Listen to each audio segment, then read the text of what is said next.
Recording in progress.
Point of order. Director Peterson, this meeting should not be called to order due to the incorrect notification to board directors regarding this meeting. Okay, do we have Ms. Marsh in the room, or I guess we don't, or Ms. Kelly Duvall? When was the meeting posted on the official area, in the official areas, as you know?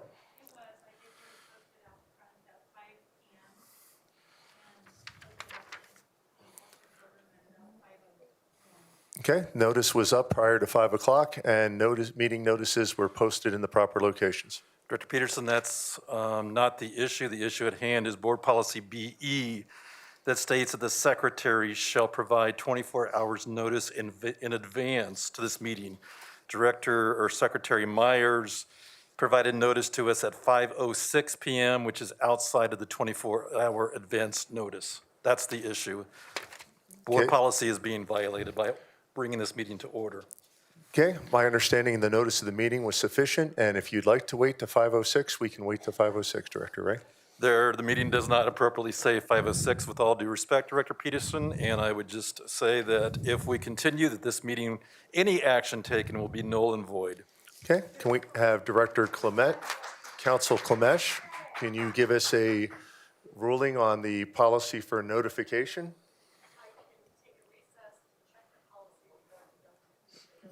Yeah, let's go ahead and take a recess. Thank you.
Thank you, Director Peterson, for accommodating my request for a recess.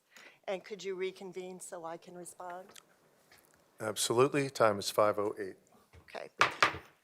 First of all, I'd like to share that it's my understanding that a notice was sent to the entire board by Sandra Marish via email at 4:46, advising that there would be a special meeting held at 5 o'clock on Friday. At least that is my understanding. Secondly, that it did not contain all of the specifics with respect to the meeting, and that there was a follow-up email sent at 5:06 with more specific information related to the meeting.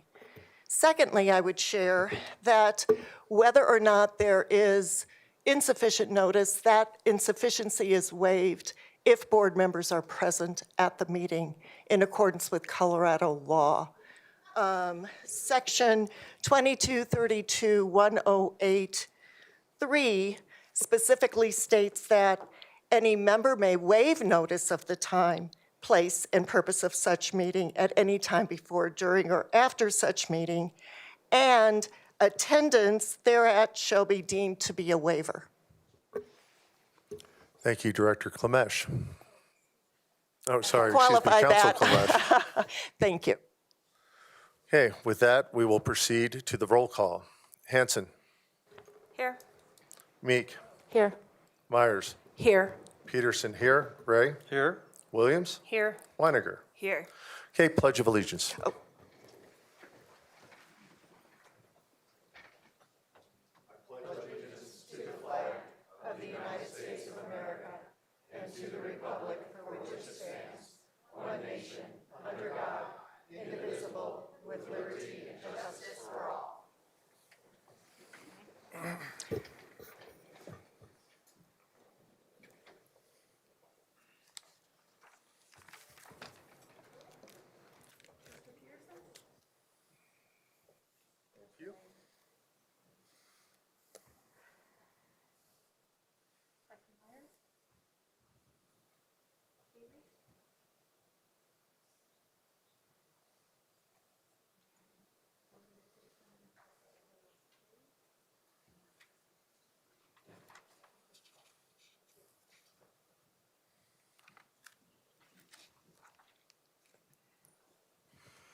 Okay, into the acceptance of the agenda. The recommendation is that the Board of Education approves the agenda as presented.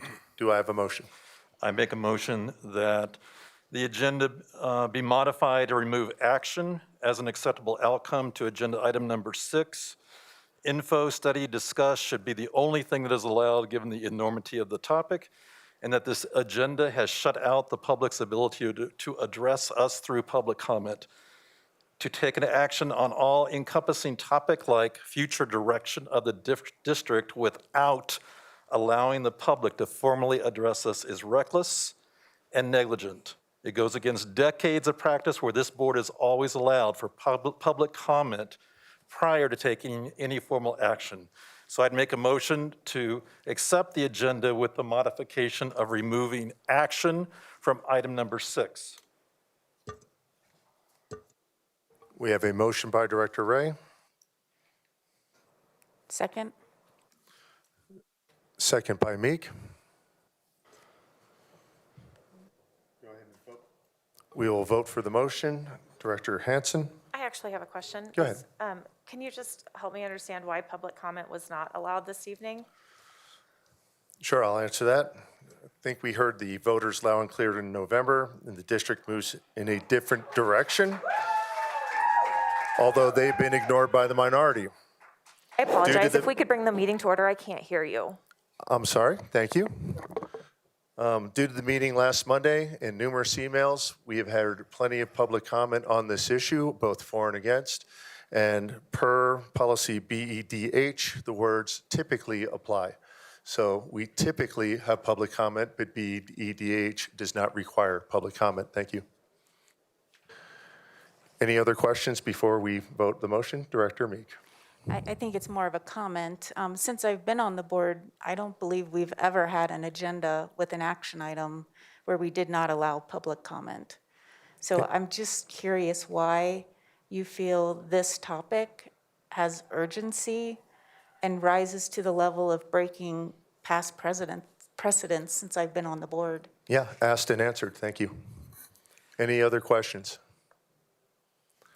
Okay, we'll go ahead and vote the motion, starting with Director Hansen. Aye. Hansen, aye. Meek? Aye. Myers? No. Peterson? No. Ray? Aye. Williams? No. Weiniger? No. Defeated on a vote of 3 to 4. Do we have a motion to accept the agenda? I motion to accept the agenda. We have a motion by Myers, Seconded. seconded by Weiniger. We'll now call the roll. Hansen? No. Meek? No. Myers? Yes. Peterson? Aye. Ray? No, because it's a travesty to shut out public comment tonight. Williams? Aye. Weiniger? Aye. Okay, with that, we'll move into item number 4, the dialogue section.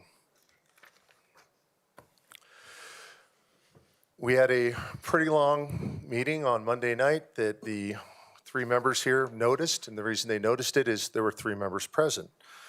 I was disappointed by what happened on Monday. Instead of prioritizing students as the community mandated, the minority engaged in what seemed to be a publicity stunt to bully parents, students, and staff.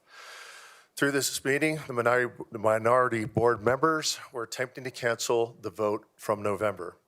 I am disturbed that the remaining board members seem to prioritize winning political points and special interest politics over establishing district unity. Let's talk about collusion and secret coordination for just a minute. I received a core request for some very specific documents relating to my discussion with the superintendent prior to the Monday meeting, which means that there's obviously coordination and leaking of that plan. If Directors Ray, Hansen, and Meek were truly concerned about educational equity, they would address the over 75% of Hispanic or Latino students who are not proficient in math according to the 2021 CMAS scores. This is unacceptable. If Directors Ray and the other minority members truly wanted to fix educational inequities, they would prioritize over 60% of our Black students who are not proficient in reading, also unacceptable. The union itself has claimed that it needs a seat at the table. And when you hear that term, seat at the table, what they're talking about is a collective bargaining agreement. It's parents who deserve a seat at the table. It's students who deserve a voice, and our community deserves better. While there were parents who were expecting to go to work the other day, across the district, they were wondering how to get access to childcare for their kids. The union was saying during their Zoom call, we are trying to gain power back, aren't we? We have to create a hardship. That could have been the opening lines to the meeting that you had. Regarding the significant accusations made by other directors, I'd like to address some of the specific statements that were made on Monday. There was complete compliance with open meeting requirements and the sunshine laws. When one director meets with another director, whether it's text, in person, by phone, or other means, even if they're discussing school business, that is not a violation. When one director or 2 directors are meeting with an individual or they are meeting with a group of people in the public, that does not need to be noticed and is not a violation. Director Williams and I wanted to convey our independent concern to directors, discuss all contract options available, and allow the superintendent to consider how he wanted things to proceed before joint board action was decided or taken. This was the ethical thing to do regarding an employment contract, and we stand by the way we handled it. We notified Directors Hansen, Ray, and Meek of the conversation and that we were waiting on the superintendent's feedback before moving forward as a board to determine the next steps. No action was taken until action might be taken later tonight. On Monday, the minority short-circuited what was meant to be an ongoing discussion and process through their actions before additional discussions, both individual and public, could occur. Had the superintendent wanted to resign, the director desires to move in a different direction would have been cited as part of the public message. There are still questions that this community has about what happened when Thomas Tucker left. part of the accusations leveled that the new directors are attempting to create instability. Having unilateral press conferences to malign other directors, followed by union coordination for a sick-out, is irresponsible. This does not show respect for our students or for our teachers.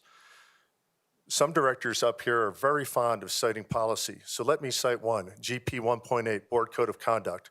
Members must have loyalty to the entire ownership, unconflicted by loyalties to staff, other organizations, including interest or advocacy groups. I can think of no stronger example of an interest group than the labor union, and not just the local labor union, the state labor union.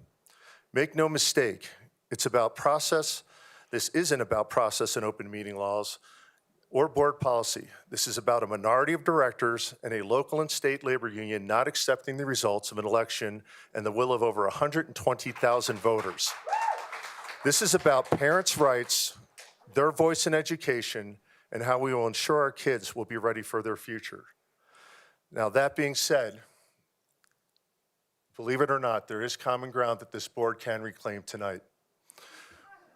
We came together on the CU South purchase because we know it's the right thing to do for our kids, whether it's career technical education, continuing education credits, and those will also be extended to our students with special needs. I applaud that decision by this board. And there were many folks out in the community that frankly did not support that decision, but we got to a good 7-0 decision, I believe. There are incredible people in this cabinet seated here before you tonight, and they've done some incredible work. I see it every day. When I've come in, I see this cabinet working hard, I see them working diligently, and I see them constantly trying to promote the interests of our students, teachers, and staff. I believe we have the best teachers, best leadership, and staff in the whole state, and whatever happens here tonight will not change that. I believe all directors, I hope, support the update to the compensation plans that were devised by Ms. Kataska and Ms. Thompson. They've worked very hard for a very long time to try to get our teachers what they need in compensation. I personally support these plans because the teachers need to support these plans. And I can separate the actions of the union from all our teachers. We need to take care of our teachers. We selected a knowledgeable, balanced, and proven chair the other week for the Mill Bond Exploratory Committee so they can help us identify critical needs for the district and which may include funding the compensation plan and then neighborhood schools. The last neighborhood school in this district was built over a decade ago. And if we cannot come together as a board and stop some of the things that have been going on, we are never going to come together for the community. So that means stopping the parliamentary and procedural obstruction and things that have been going on since we're elected. On my part, I will own we need to have better communication with all board members. I need to communicate more often, I need to communicate earlier, and we need to do more communication in public. And we can start that next week with moving forward. And I will own that, but we need to find a way to come together, because if we do not come together, we will have a lot of problems for ourselves for years to come, at least another 2 years, and we will have problems for this district. And people are out there, they're freaking out. I've heard the comments, I've read a ton for, I've read a ton against, and the only way we're gonna do this is to stand down a little bit and come together for the community. With that, I finish the statement, and at this point, I need to stop talking. We need to hear from all our other directors. Thank you. Director Williams. So first, I want to make very clear, I followed the law to the letter. Because we are a local board, sunshine laws are that 2 of us can be together at any time without calling a public meeting. At no time was I with more than 1 other director at any given moment. My phone calls were only between myself and 1 other at a time. Having said that, President Peterson and I did meet with the superintendent a week ago today. After having separate phone conversations with the other majority members, I felt it would be kind and compassionate to have a conversation about our concerns privately. We were not secretive, and in fact, we intentionally conveyed our conversation with Mr. Wise to the other board members one-on-one. I was truly trying to give the superintendent the opportunity to look at the options and have time to think about it. It would not be thoughtful or kind to surprise him from the dais, considering his whole career has been in Douglas County. President Peterson and I did meet with legal counsel the night before to go over our conversation and make sure we weren't breaking policy or law. Legal counsel assured us that we were not. Other directors? Director Weininger. To the Douglas County parents, teachers, and community, I understand how emotionally frustrating this must be. Our teachers deserve a workplace and our students deserve classrooms where they can thrive and do what they love to do, which is teach and learn without disruption. Our parents deserve consistency within the schools they are entrusting their children to every day. As a working mom who grew up in Douglas County, I was disheartened this week over the attempt at chaos the union and some leadership encouraged among our community. I can promise you, decisions I and most others on this board made before and going forward are decisions that encourage a vision of peace and success for our teachers, for our parents, and most importantly, for our kids.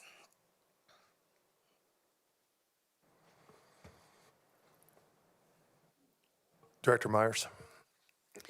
Good evening.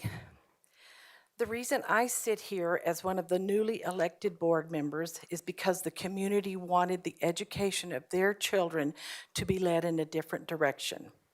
I ran on integrity, transparency, and accountability. And because I'm a former teacher, my daughter is a teacher. Excuse me, Director Myers. This is not public comment. We're not doing laughing, applauding, waving signs to block people. Audience, please be quiet while the board's conducting business. Please, audience, this is the first warning. Thank you. Go ahead, Director Myers. Because I'm a former teacher, my daughter is a teacher, we believe in the power of teachers to change lives. Leadership that allows the closing of schools, mask on children, and removes the freedom of parents to choose what is best for their child is not truly leadership that values teachers or kids. Douglas County could have led this state and this nation academically if the district had prioritized our children over special interest. There were school districts in this state and across this country that kept their students in school, and there were even schools within this district that chose to have in-person learning. The voters elected us to change the direction of this district, and I take this responsibility seriously. Monday night's media stunt, this staged show, was used to accuse and discredit me and the other new board members. What you did was unethical and unacceptable. To falsely accuse me and other board members of breaking the law is lying, and it is wrong. I do not believe that was the way to show community, that we can work together, and it has eroded our community confidence in our and your leadership. In fact, this negative circus act will have an irrevocable effect on our community, teachers, and students, which will take time to reverse. This is not the way to build trust and put our kids first. I'm appalled at a labor union that encourages teachers to participate in a sick-out day. Our students are already behind from missing so much school due to COVID and weather. Clearly, the union does not value teachers nor put kids first. I ran on compensating teachers and making their jobs easier and more rewarding. I'm afraid that the 4 new board members are going to have to get on their knees and beg our voters to pass a mill levy to pay teachers and a bond to build schools. And I don't know if that will be successful after the chaos caused by the events of this week. Parents, I know you're angry, conflicted, and you just want your kids to be educated. I'm sorry. Change is difficult, and right now your children are suffering.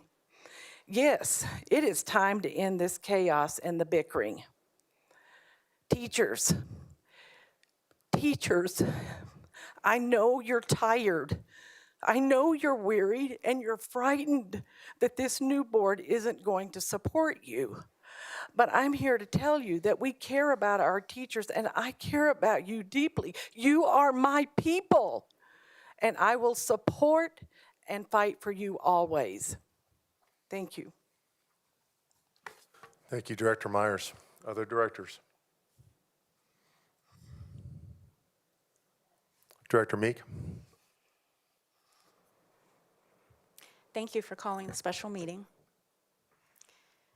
So what I've heard is we all agree that a meeting was held with Superintendent Wise last Friday morning without knowledge of 3 other board members, knowing that that meeting and conversation was going to happen, that an ultimatum was given to that superintendent. Go ahead. Yeah. We wouldn't be sitting here tonight if an ultimatum was not provided with an agenda item to carry through with that ultimatum. I think that's clear evidence that an ultimatum was provided to the superintendent. So that conversation happened without the knowledge of 3 board members sitting here tonight. Let me explain why I think that was illegal and a violation of the open meeting law. So Colorado open meeting law is more than just about a number of people talking together. It is about a public governing board making decisions out of the public's eye. When you told Superintendent Wise that he needed to either resign or retire effective that week, or other action would be taken, that is a decision that was made without the board having a conversation. So that is how I have interpreted the violation of a Colorado open meeting law.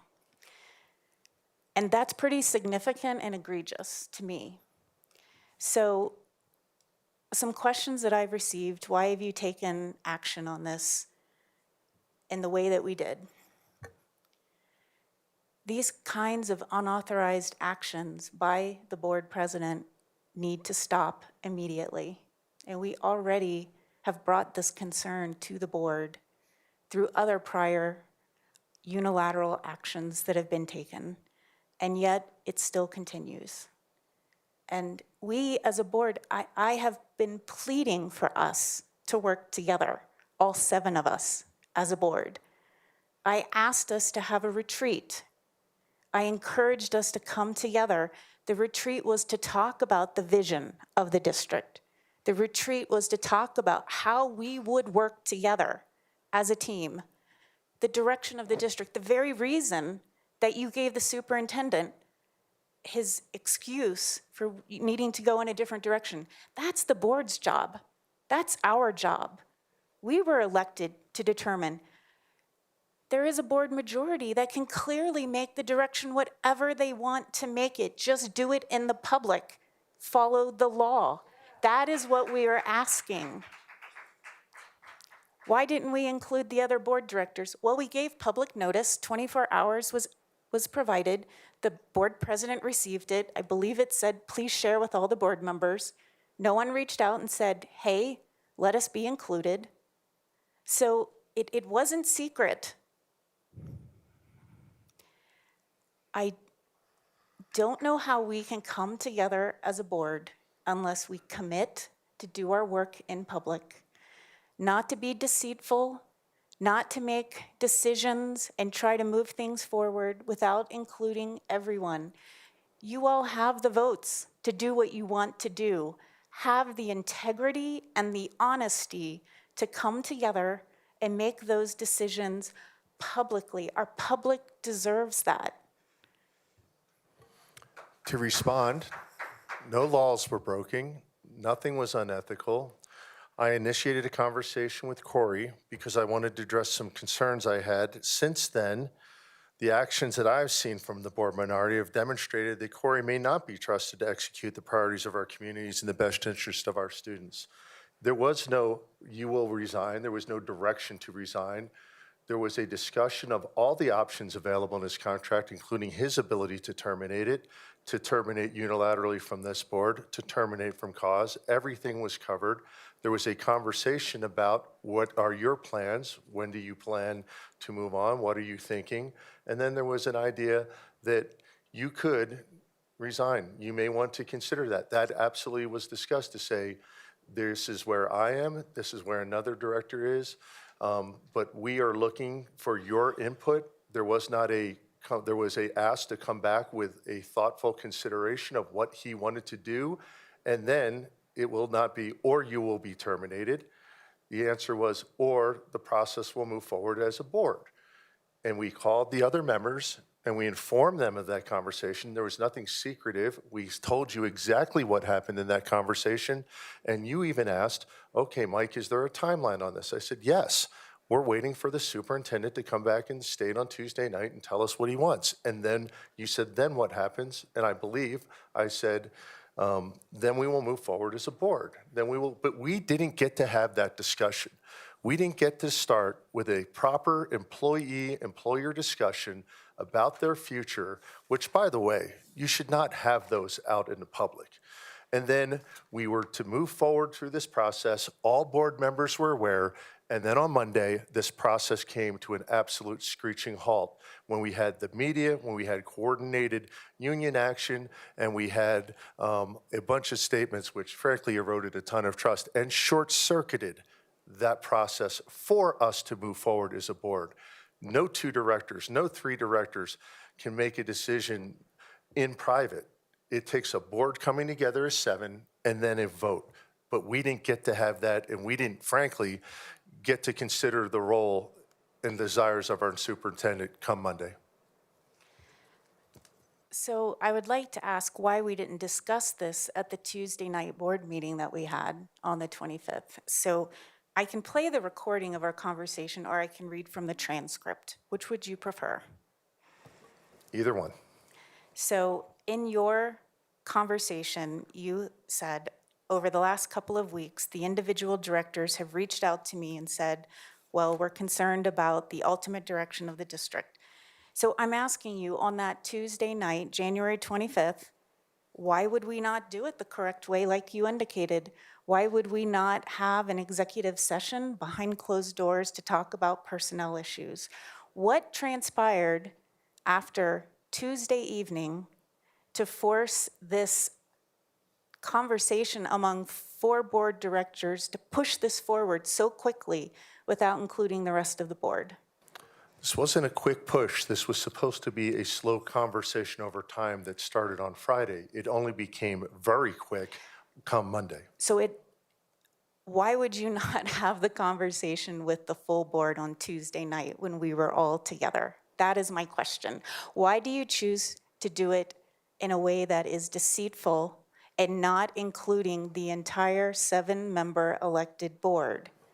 There was no deceit. It would have been deceitful to have that conversation and not tell you. That would have been deceitful to have that conversation and not indicate where things were going to go in the future, to come together, to talk about it. We probably would be in executive session on that Wednesday or frankly today, had the process been allowed to continue. Director Hanson, do you want, Ms. Meyer? Oh, I'm sorry. Go ahead, Director Ray. So what a gross mischaracterization of at least the conversation I had with Director Williams to say it was just, we're opening a conversation to ask the superintendent how to proceed. And again, if you'd like for us to play the recording of our conversation and let the public decide what was said, I'd be more than glad to provide that as well. But here's an example. I specifically asked Director Williams, so you're asking him to resign by Wednesday, otherwise you are moving forward with termination. Is that correct? Her response, exactly that.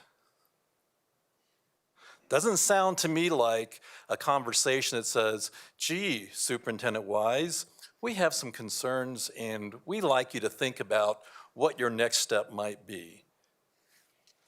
I also want to address this whole accusation that there's coordination with the union.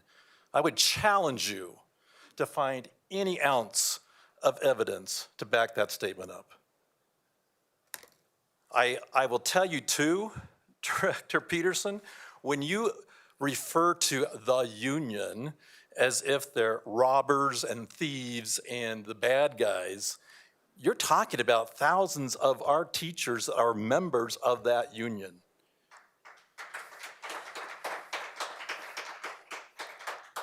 And Director Myers, you sit here and you emotionally say, you're my peeps. But Director Myers, you were a member of the Douglas County Federation when you were a teacher. So don't tell me that you're upset with the union getting involved. So I just want to correct some gross misstatements, because the characterization of the conversation that you and Director Williams had with Superintendent Wise certainly wasn't the characterization that I got from Director Williams, nor was it, to me, an appropriate way to say, well, we were following guidelines when the four of you are colluding to send this message. I mean, you can sit there and throw out all the legalistic language that we talk to only one other person. But when you coordinate 4 directors, the judge isn't going to see that that's supporting open meetings law, where this conversation is supposed to happen in public. So in your words, I take umbrage to the accusation that this wasn't a coordinated effort of 3 or more board directors, and I take umbrage that you feel like that our Monday meeting was a media stunt. It was transparency. It was what we do as elected officials. We are to show our community that we can do this work in public. Absolutely correct. If we have performance issues, we give Superintendent Wise the opportunity to hear those in public or to go in an executive session.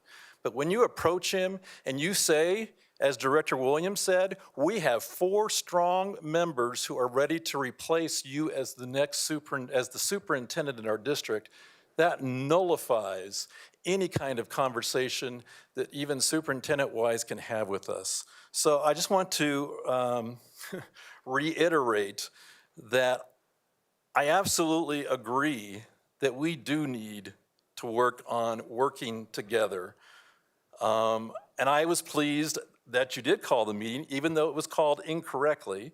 I was pleased that you did that so we could have this conversation. But as Director Meek pointed out, we should have had this conversation on Tuesday. Director Williams told me you were having these concerns before even Tuesday night.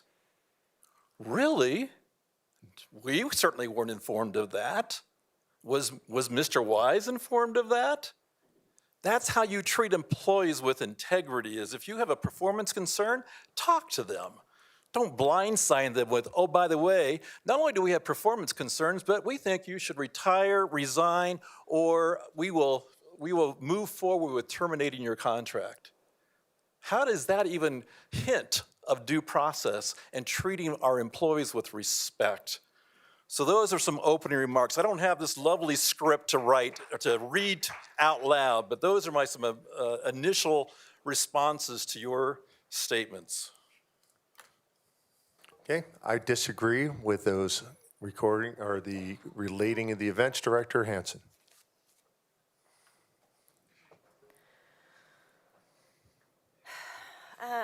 I think that I'd like to just try and set the emotion aside. I understand this is an incredibly charged topic, but I think there's incredible benefit in sorting this out if we can go back to the facts, just to start this conversation and frame it. The first question I need to ask is if the 4 directors who took this action are aware of the legal concept of constructive discharge. Yes or no? I'll take that as a no. No? So constructive discharge is essentially when an ultimatum is given, resign or be fired. Ironically, the case that established this vast case law in Colorado is a teacher. When a principal sat down with her and said, your contract will not be renewed next year, would you like to resign? The courts determined that that was a termination. This is exactly the action you took on Friday. And you can say it was starting a conversation. You can say now, in hindsight, that you just wanted to give Corey the courtesy of having this emotional issue in privacy. It does not matter what your intent was. What matters is the action. And the action is a constructive discharge. So we need to take that and look at that and we can't look at that in isolation. That is board action. And when you only address the number of board directors who are present during a conversation, you're conflating open meeting laws. The purpose of open meeting laws is to require access to the public when public decisions are being made, when actions are being taken that are going to impact our public. And I said this on Monday night, and I can't say it enough. Changing the direction of our district, changing our leader for the largest employer in Douglas County and impacting nearly 400,000 residents of Douglas County, their educational opportunities, their property values. You took formal action, whether there were 2 of you there or whether the 4 of you had conversations, because you took it upon yourself to constructively discharge, to fire our superintendent without having a public meeting. And I don't know, I will be very honest with you, there are recordings of the conversations. You cannot backtrack at this point and say you were having a casual conversation to meet with Corey for coffee and see what his retirement plans are. This gravely concerns me. We have significant exposure legally as a district right now, and you have an opportunity to say, I wasn't aware of this. I made a mistake. I tried to do what I thought was right. I've learned now that it wasn't. And we can walk this back. You can undo everything that has happened. But if you choose to dig your heels in right now, you are choosing to dig your heels into sinking this ship. Thank you. I disagree with your constructive discharge. There was not a ultimatum of retire now or else you will be fired. So can you help me understand when Christy Williams told David Ray that we have a strong 4 who are prepared to move forward? We hope this is not the direction it goes, but we wanted to tell him, Corey, the direction we are going. We are going to go in a different direction with leadership. That doesn't seem like a conversation to me. What I actually said to Superintendent Wise was that, yes, we have a strong 4 and we are prepared to move forward. Very good. Thank you. That answers all of my questions. Other board members?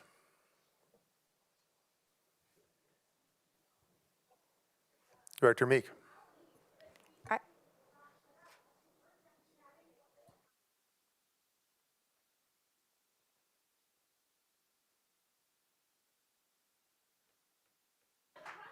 If we'll have the security folks address the folks in the back of the room, please. Go ahead, Director Meek. Could we please have a discussion about whether you feel like all 7 board members should be discussing this kind of topic together and why it just didn't happen Tuesday night? I guess I'm just having a very hard time understanding to make a decision of this gravity, to change the direction of our leadership without having all 7 people. What happened? What happened from Tuesday night, where there was no conversation, to Friday, meeting with an attorney without us and others being involved Thursday night, and then meeting with the superintendent Friday morning? Maybe, and Go ahead. I'm sorry if Director Myers. I'm Yeah, sorry, sorry. your I'm time's on. sorry if I'm going in the wrong direction, if I'm going to be incorrect with the questions that I ask, but maybe I might like to clarify some mishap in all of this miscommunication. Thursday night, when Sandy sent out Week at a Glance, I happened to see that Mr. Wise was taking PTO starting Friday afternoon through Tuesday. Was there any board member that was aware that Mr. Wise was taking PTO? Yes. Thank you, Director Ray. I did not know that was happening. It was in our leadership memo that Director Wise sends us on a weekly basis. Thank you. Okay, I did read through that. I probably just didn't catch it. But the one thing that I would like to ask Mr. Wise, so they had set up a meeting for you at what time on Friday previously? Thursday afternoon, Mike Peterson called Kelly Duvall to set up a meeting. At that time, Kelly asked if we could meet in the morning, and it was not available to meet in the morning with Mr. Peterson. Shortly after that in the afternoon, I got a text from Mr. Peterson and Christy Williams to see if I can meet first thing tomorrow morning before I left, Friday morning, and would love to meet in person. And so it was Friday or Thursday afternoon in which it was called to Kelly Duvall and then a text to me. So it was a 7 a.m. meeting, correct? So and I'm just trying to clarify and make sure that we understand why the conversation did not happen with the 3 board members before Mr. Wise. Because of that meeting at 7 o'clock, I believe, I understand that President Peterson and Vice President Vice President Williams had every intention of contacting Director Meek, Director Hansen, and Director Ray, and that timetable is the one piece that kind of threw a wrench in everything. Am I wrong? That's not answering the question. I'll just step up Tuesday and night. I'll step up and own this. We had the meeting. I should have contacted the other directors prior, but we did contact them immediately after. That's not my question. What's your question then? Why didn't we discuss it during our board meeting on January 25th when all of us were together? Why? Actually, the reason that we never probably discussed it that night, I never thought of it that night. I did not know it was something that I was thinking of going forward with. So on Tuesday, you had no idea you wanted to terminate Corey, and on Thursday at 2:00 p.m., I got a text from Mike saying we needed to have an urgent conversation about the district. In 36 hours, we made a Correct. decision to terminate a Correct. superintendent. Yes. All right. But why? Because there was PTO happening? I'm just confused, and I'm trying to understand what has caused this decision to happen in the time frame that it happened. Yeah, again, I don't think there has been a decision made on this. There was directors that have contacted me individually and expressed some grave concerns. When I had more than one director contact me, I contacted Director Williams and said, we should express these concerns and talk to the superintendent and then figure out where we're going to go. And that is the attempt, and that's what we intended to do on Friday. So again, you've said it transpired for weeks. You've been having conversations with concerns. Why did we not, as a 7-member board, when we were all together, where we could do it legally and have a conversation, why did we not choose to discuss the personnel issue on January 25th? Why? I don't have an answer for the 25th, but I have an answer now because this was thrown off the rails by Monday. I just want to make note on the Sorry, record that the conversation you had with Corey on Friday morning, he was informed that you had grounds to terminate him. So whatever has occurred between Friday and now is an isolated and a separate instance, because when you made the decision to terminate him on Friday, only the information up until that point can be looked at.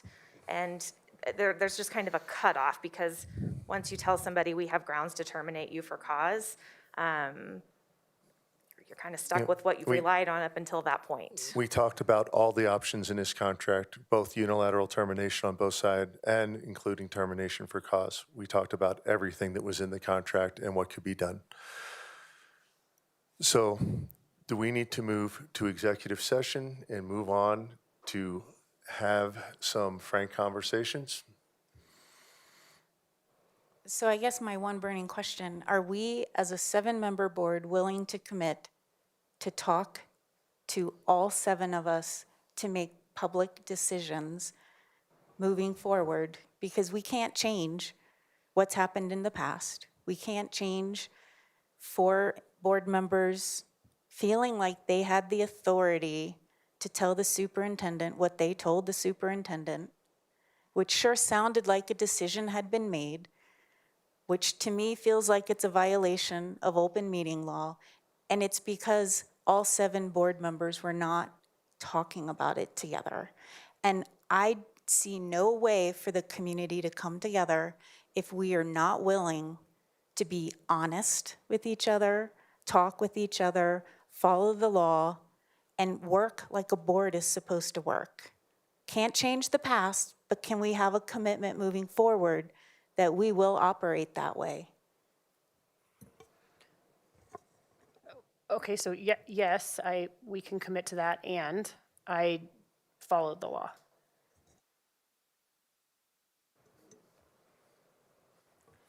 Go ahead, Director Ray. I'm confused with your earlier suggestion that we move into executive session, so I would appreciate more clarity in terms of what the purpose of that would be at this point, but I also would echo with Director Meek is that we need to maintain transparency, integrity to our public, and for us to shuffle ourselves behind closed doors doesn't feel like that we're doing that. So my question, Director Peterson, is what would be the purpose of moving us into executive session?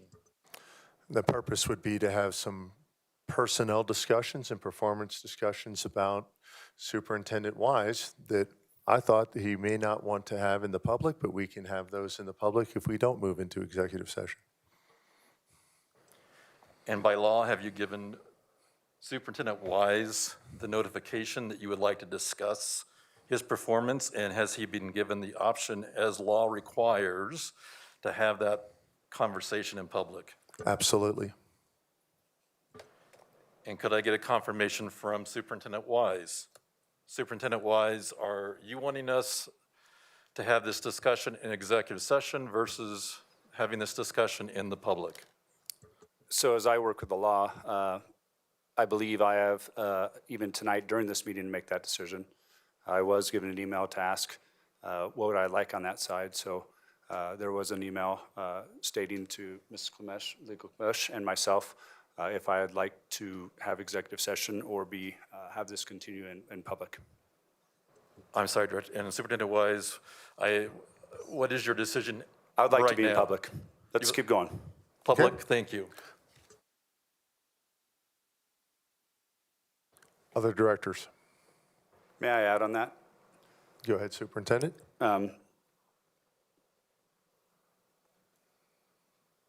You know, as we look at Douglas County School District and what's best for each one of our kids and our families, the one thing I want us to always think about is modeling.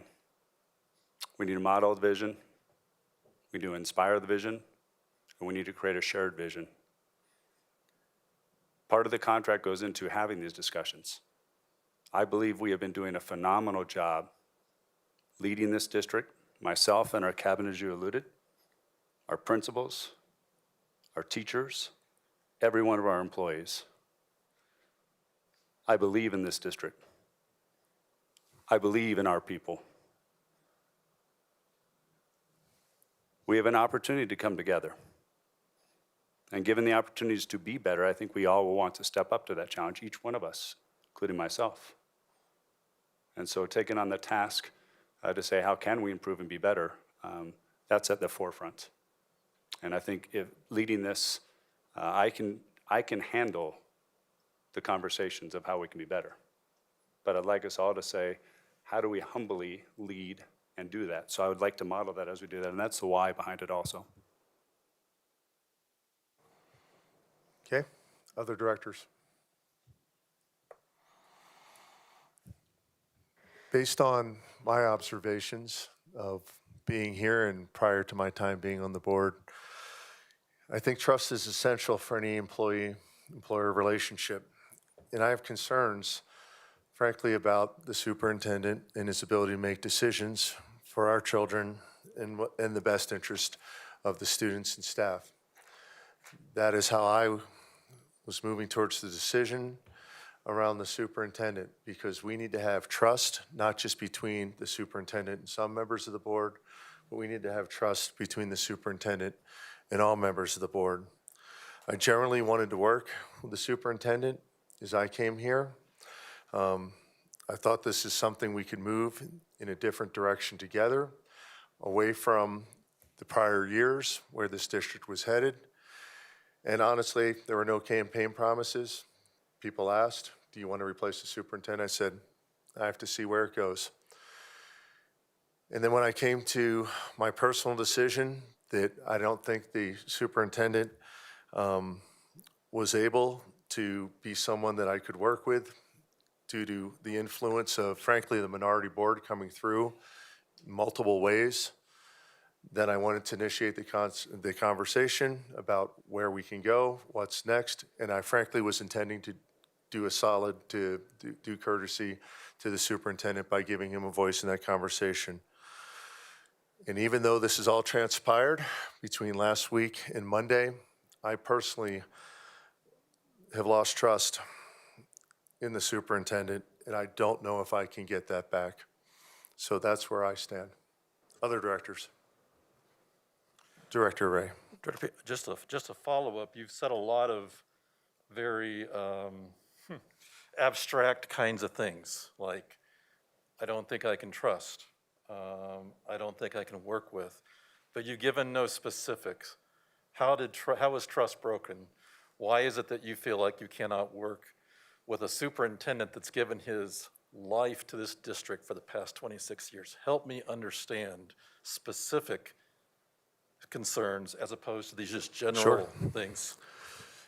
First of all, I know that Corey Wise is someone who likes to make connections. I know through various emails that he has a great following amongst students, teachers, principals. But when I look at a district of 8,500 employees, when I look at the largest employer in Douglas County, and I look at communications, planning, delegation, reaction, I don't see someone who potentially is capable of moving this district in the direction it wants to go. My greatest concern is the change in direction of this district, the change to put the parent voice back in charge, to ensure that we're focusing on academics and not activism, to ensure that financial obligations to this district and where we go to close the compensation actually happens. And what I've seen is, frankly, communications, planning, and decision-making was lacking. When I saw the masks and the COVID situation happen, I didn't see Corey Wise. I saw the minority of the board. When I saw the planning come out, even this board, it seemed, was confused as to what was going on. When I see statements of the majority of this board, when we talk about just the resolution that was passed the other day, which clearly did not repeal the educational equity policy, where it clearly did not alter that policy, yet the minority here continued to say it did, and then instead of clarifying for us to staff, the superintendent said, I was surprised it wasn't repealed. We need support from the superintendent for board positions on which we've voted. We need support from the superintendent on majority opinions. And most of all, we need that transparency back and forth. And I was not seeing that. Okay, Director Meek. Typically, wouldn't you give that feedback to an employee, provide expectations, and then allow the employee to fulfill that and give them an opportunity? I mean, I think that's how employment usually is supposed to work. And I don't remember us as a board giving him that feedback. And I know it's really confusing because it's 7 different individuals, but I can give the superintendent feedback, you can give him feedback, Director Ray can give him feedback. It doesn't matter what individuals are saying to the superintendent. Direction to the superintendent is through the board. The board provides direction. There's one voice. And I'm just one member on this board, but I've had no conversations where we have given the superintendent direction. Yeah, I don't think we can direct the superintendent to do things, but in terms of performance, putting someone on a performance plan to say, you're not quite there yet, you need extra training, you need to go back and look at all these things, here's a get well plan. You don't do that with CEOs. Either they come into the job equipped to handle what's coming up, ready to go, lead decisively, communicate effectively, and not relying on the other staff, or you don't. When CEOs fail to perform, you replace the CEO. And this probably goes back to, so do I fault Superintendent Wise for any shortcomings I may perceive? I actually don't. I think that this started when he was selected by the previous board, after we had the resignation of Thomas Tucker. Then we had another superintendent for, I think it was a day or something, and then selected Corey Wise. And I believe that selection, based on recent events that I've seen, is because Corey is a good person. He wants to please people, but frankly, I think he is unduly influenced by members of this board, specifically the previous president. And when this district is been chartered by the voters to move in a different direction, and there is nothing but holding that back, that's something that I take when I consider trust, and that's where I am. But I'd like to hear from some of the other majority directors rather than myself talking to the three that remain. I can go. Okay. Here we go. Director Something I Myers. think that I would like to address that apparently has put out on social media about my statement that, yes, the day after we were elected, I said, yes, I'm willing to work with Mr. Wise. I did. I feel like I gave him the chance to prove that he could lead this school district, and I truly meant it. Unfortunately now, I no longer believe Mr. Wise represents what this community wants, and I've lost trust in his leadership abilities. And after yesterday, I believe the community has too lost some trust. I simply believe he's in over his head. I like Corey. I think he's a nice guy. But if Mr. Wise was truly a leader, then he can reach out to the community. He can make an effort to bring together the community, talk to his cabinet in support, along with the 4 majority board members, and simply maybe just assure us that he is for, while he might not be in agreement the things that we vote on, and it's a 4-3 all the time, pretty much. I mean, there's been a couple of incidents where we've come all together and we've made a decision. But if he could communicate to his cabinet that I believe the day after that we voted the resolutions, here's what happened. I felt that the majority board was being undermined and our intentions.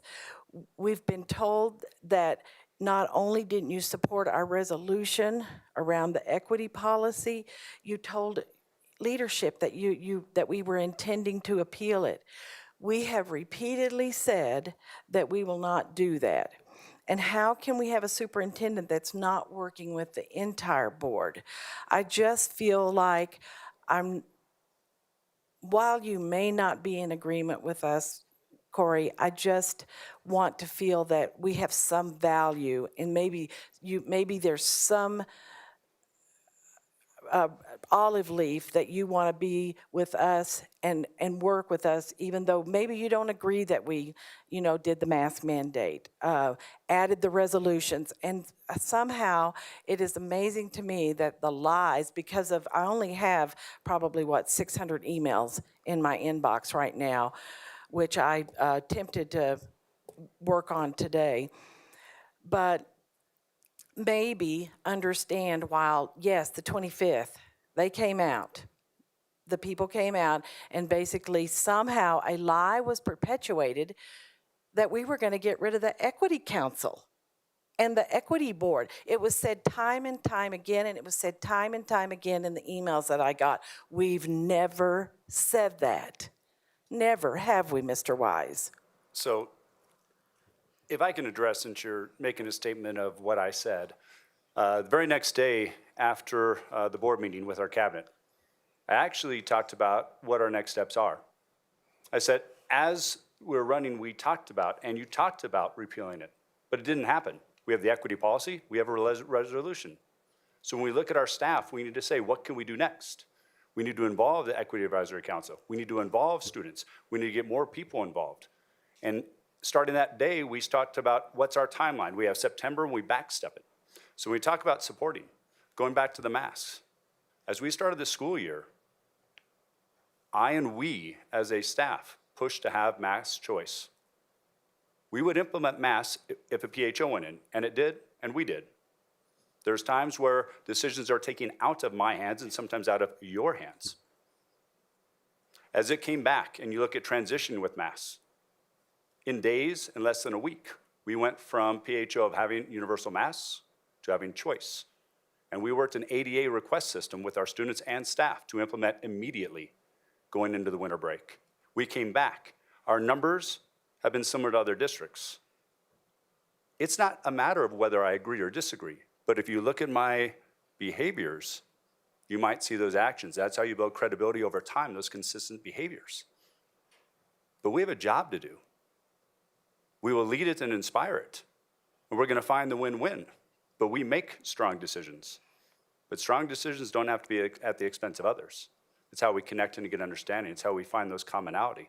And I would say that we had already started to work, including with Director Weiniger and President Peterson, with Matt and I, to say, let's backplan this. Let's set up some times and work together, 2-on-2, to find out more about the equity plan and then start to work.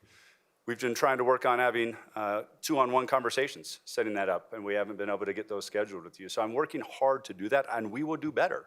But I want you to know on some of those things, never once was it that you would repeal it again. That was not even my mindset. I don't know where that could come from. The idea even the next day with DLT, as we shared, we have the equity policy, we have the new resolution. We're gonna work that forward. We're gonna continue the work. We need to include others, but it's just starting.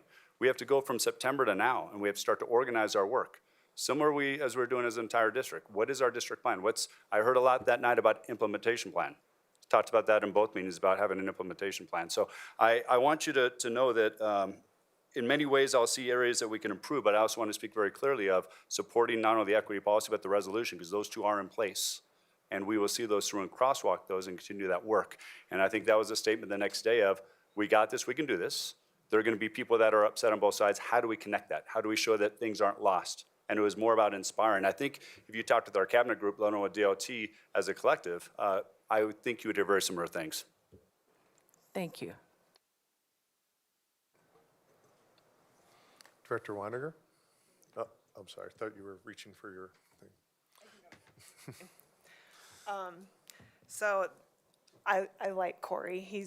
Has been here for 26 years, and he's been great at his job. He's had a great support group, and when we first were sworn in and we walked Wilcox, you could just feel the positive work atmosphere and that people are happy to be here and work here, and he has a great staff. Like, he is supported by great people. And so I was actually coming in being like, oh, maybe we can make this work. But it was hard to get past some things that happened in the beginning of the school year, especially around masks, where the implementation of the mask mandate went really far. There were reports of walking halls and making sure masks are on kids, and just turning teachers into mask police and putting more on their plate, and then the weekly emails that were so long, and just putting it, kind of threatening people that they better wear that mask or else. And I just did not feel that was handled well. And then the fact that put in a lawsuit against our own health board just really made it seem like you're, not you, but I don't know, maybe some influences around you that you're choosing to listen to had you do that and make more division in our county. And the more I thought about that, the more I was like, well, who are you really loyal to? Where do you really stand on some things? And When we were writing up resolutions,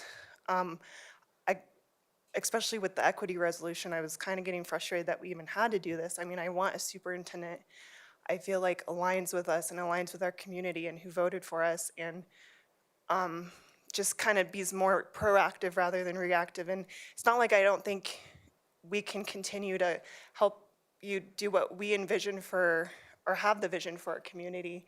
But it's just more of finding someone who better aligns and has a better direction. And I want to leave on good terms, and I wanted this to be a compassionate thing, and unfortunately it's exploded, and maybe there were some things we could have handled better to bring in the whole board.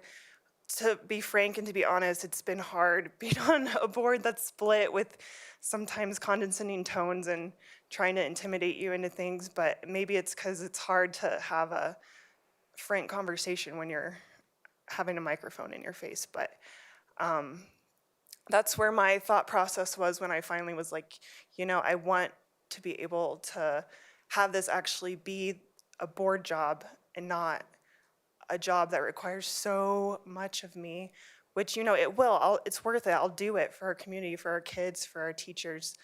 But I just want to feel like the superintendent is my actual hands and feet on what I envision, and it's hard to currently feel that way. So, but I do appreciate everything you've done, Corey. I would never call you a bad guy. I would always give you a great reference. It's just what we want with this district, I think, is a different vision.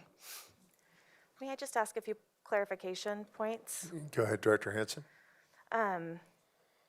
First of all, just generally, you ran to have a microphone in your face. It is not fun, and this entire process is not fun. And it doesn't make a difference whether you're on a board of 7 people who agree with you, or 4-3 or 2-5.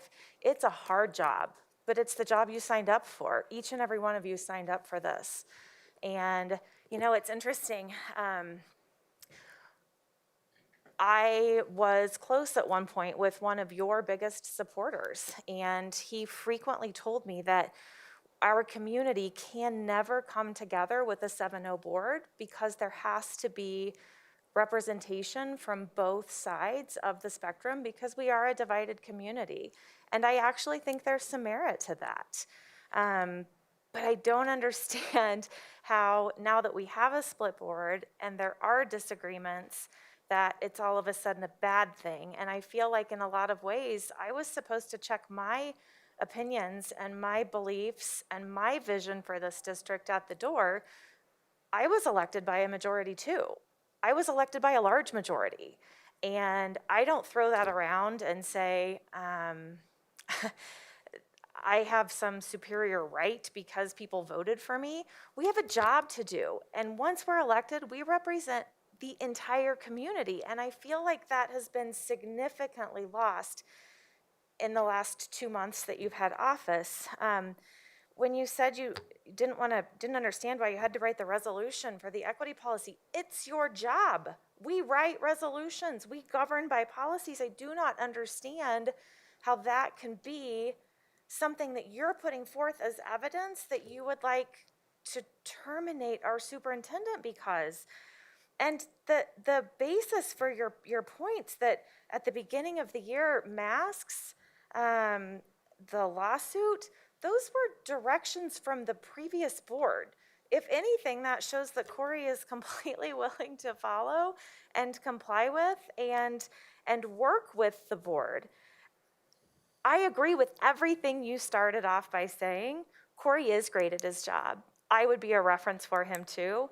He has built an incredible team, and he has filled this district with positive energy.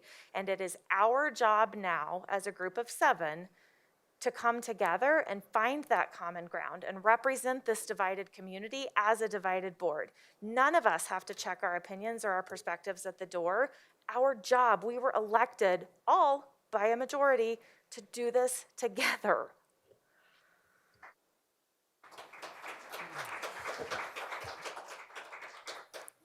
So I agree, and I think everyone up here agrees. that Corey is a wonderful person. I go back to the CEO criteria. I see misalignment of staff. I'm not sure who's in charge sometimes. One particular point we had lately is we had a letter that was delivered to the board the day prior to the resolution. And I asked prior to the dais, being on the dais, and I asked again from the dais, Superintendent Wise, did you know anything about this letter? And he said, no, I didn't. So either there are people out there doing things, running the district, getting ready to write massive letters to the board, which, by the way, again, inaccurate, saying, please don't repeal the policy, and that was not on the resolution. Or he does, if the answer is, if you don't know about it, why don't you know what your people are doing? If you do know about it, why aren't you sticking up for the board and saying, read the resolution, this isn't what it does? Back to the COVID thing, not only is there just implementations, and I know we have differences on the masking issue, we always have, but with that implementation that came down in the fall, not only was it hard-handed, we had charter schools threatened with revocation of charters. We said, you're not complying. We were pushing down very aggressively, not just on parents and students, but on the charter schools themselves. And then just recently, now this is after Monday, this is after the conversation on Friday, but when you have a union threatening to have a sick out, and the answer in email responses is, here's the link so you can call in sick, and there's not significant pushback on what that's doing to the students. Again, these are just some recent examples. And regardless of where we are and how we got here today and different things, the reality for me is I have now lost trust, and I don't know how I will get it back. And that saddens me because I wanted to start really by trying to get to a better place together with this superintendent. But I can't get there now. So I've had my say. I just think that we have a minority who does not want to move on. I think it's very evident from Monday that that minority reflects a union vision for the future. I think if you let people, quote, take hostages and pay the ransom, you're going to get a lot more hostages and you're going to get a lot more ransom coming up from this union.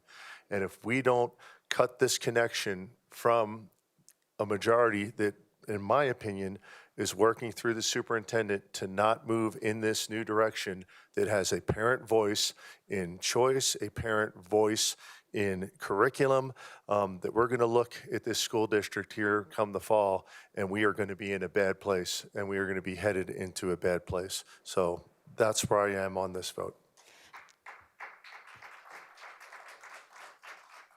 Director Meek. So it's really sad for our community that I keep hearing the majority views this and the minority views this, or there's loyalty to factions. There's one board. The 4 individuals who are the majority, you get to make the choices, period. Just follow the rules and do it the way we're supposed to do it. And I find it very ironic, I suppose, that the letter that has brought up so much attention, because to me it feels like the letter is what that breaking point was, because we didn't talk Tuesday night during the meeting as a board about personnel issues. And so what happened? Well, this letter came in, and the letter came up in our conversation. I think it came up in multiple conversations. I don't understand why there's concern with freedom of speech from our employees. And you expected the superintendent, had he known about this, to shut it down, to stand up for the board? It's freedom of speech that I've heard you talk about over and over and over again. We are supposed to hear from every stakeholder. We're supposed to hear from students. We're supposed to hear from parents. We're supposed to hear from business owners. There's supposed to be a diversity of views. Are you saying we should be squelching those views? And we have to make the hard choice up here, because there are diversity of views. We don't have a community that believes 100% one way or another way. How dare you say our superintendent should be squelching our employees from exercising their voice? We should be listening to them. We should be listening to everybody in our community. We should be having those conversations publicly. I feel like when you go behind closed doors and are trying to make decisions happen, you don't feel like you can sit up here publicly and support why you want to make that decision. If you can't support it publicly, that might be telling you it's a bad decision. So the letter, I just find it highly offensive that you don't think we should care about what our building leaders and our teachers and our students have to say to us. We're an education system. Should we just do what they say? No, but we should hear their voices. So I just feel so strongly about that anyway. So incredibly offensive to hold Corey to implementing the prior board's directions is also the other thing I've heard from multiple individuals. That's his job. It's his loyalty to the board. That's why it's the board speaking that matters. And the four of you get to be that voice. So give him a chance. He's had 2 months with this new board that has not given him direction. So it just is offensive to me on so many levels that we're sitting here today talking about taking action without even having one conversation with the individual who has dedicated his entire life to serving this community and has done that through the most difficult time in education history.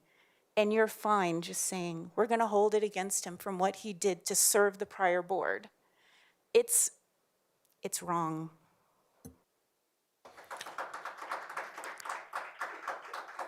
Regarding freedom of speech, there is no attempt to squash that voice. I said he should have addressed it, not silenced it, meaning talked to their concerns and represented what was going on.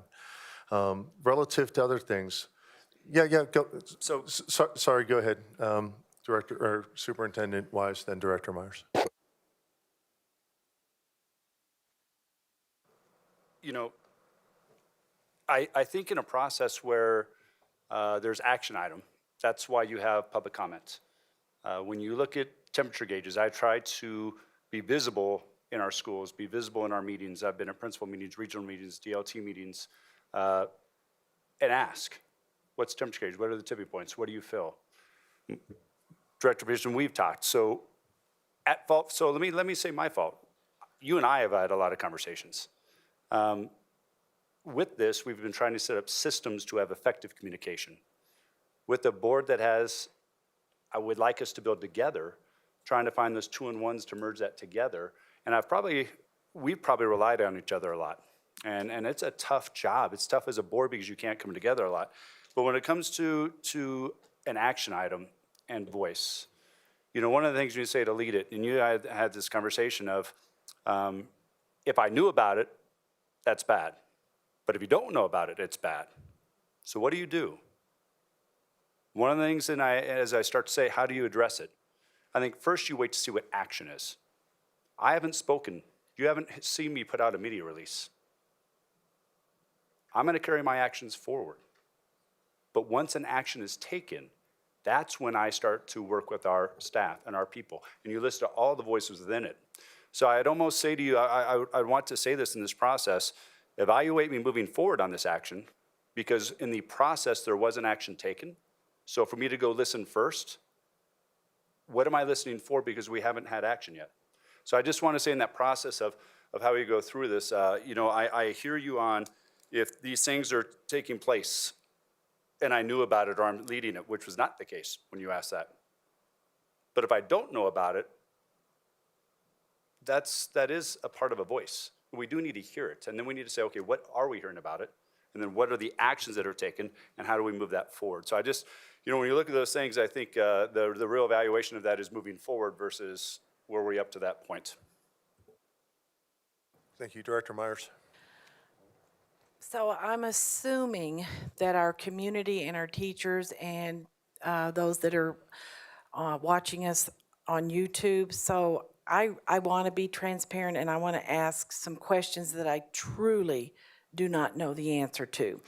I stepped in, sworn in November 29th, and do I know everything about DAC? Do I know everything about SAG? No. Absolutely not. And my first meeting with Director Ray with SAG, I said that, didn't I, Director Ray? That I just didn't know everything going on, so I was there to learn about the SAG. So one of the questions that I want to ask, and I truly don't know about this, is it the job of the board to micromanage the superintendent? Mr. Wise, at any time, do you ever feel like anyone on this board has micromanaged you and made decisions for you and told you to write things certain ways or whatever? Do you know what I mean? Do you understand what I'm asking? I understand what you're asking. I think it's a fine line when you look at boards. So I've had the opportunity to work with now 2 boards. This current one for about 6 weeks. So I think when you start looking at actions, I've been asked that a couple of times about micromanagement. I think at times when there's chaos, and COVID has created chaos. COVID has created federal, state, and even local changes instantaneously. Updates from CDC that surprises CDPHE and your local health departments. They're adjusting on spot and are inaccurate and unable to perform. So when you say the micromanagement, I think all of us have a tendency to jump in with micromanagement when there's not as much clarity. So have I seen it and feel it at times? Absolutely.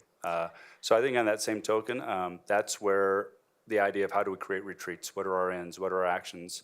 What are those exact limitations? I think the clarity of expectation, and we start to get that a little bit the onboarding is critical. And then one other question. So the work session that we had, January 25th, was it? It was a work session, no, I'm sorry. It was back before that. We had a work session where we sat out here and you gave, we had some great reports from cabinet members. It was actually, in my opinion, a pretty awesome meeting. I loved hearing the reports about everything from finance to whatever, till Mr. Wise, you gave the COVID report. I thought it was great. I thought, okay, wow, we're working on it. We're going to get this COVID stuff done. And after that, it continued to spiral downward through, I'm going to say, board members, to the point that it was, you had to repeat yourself several times and clarify to these board members that our numbers were looking just as good as around us, if not better, and we're unmasked and they're masked. Do you remember that? Just completely, I don't know how many times you had to repeat to the board members, to certain board members that were talking about the breaking point of teachers, sustainability, and I honestly felt that meeting just did a complete spiral down. So my question, after all that, is there a point, and I don't know if it's President Peterson's job, and I don't know if it's your job, could that conversation just have ceased? Because sometimes I feel like it is on and on and on, and we are disrespectful of time of our cabinet members that are here, our people that are here running the tech, Sandy that's probably on the whole time, correct? So whose job is it to get these meetings to where, and that was a work session, which I think is almost a little bit different from a board meeting. Am I wrong in that? So study sessions are for the dialogue. So it allows us to be less formal. It's not just a presentation. We try to give you information ahead of time, also information there, and then a dialogue, create deeper understanding. My question back to you is, are you evaluating the performance of the board or the performance of me? Because my control sounds like we did a good job. I don't think it's my job to evaluate the board. I think it's yours and our job to evaluate the effectiveness of the board. And I think that's what I've been trying to build and express and even say at times, to not take sides, to build all of you to hear different viewpoints. Even the last meeting, I hear different viewpoints. What do I hear in common? So I'm trying to help coach, but I do not feel that's my job to evaluate you, but I'm also trying to steer and help on that. Okay, so basically I was kind of asking you that, who would control that conversation? Because am I correct in saying that you did have to repeat as if we weren't hearing? You had to repeat several times about the data concerning around. And so my question was, I felt that there was a repetitive statements from board members to the point that, I get it, Yeah, so I would Okay, say so- most boards and with their superintendent, we try to create retreats.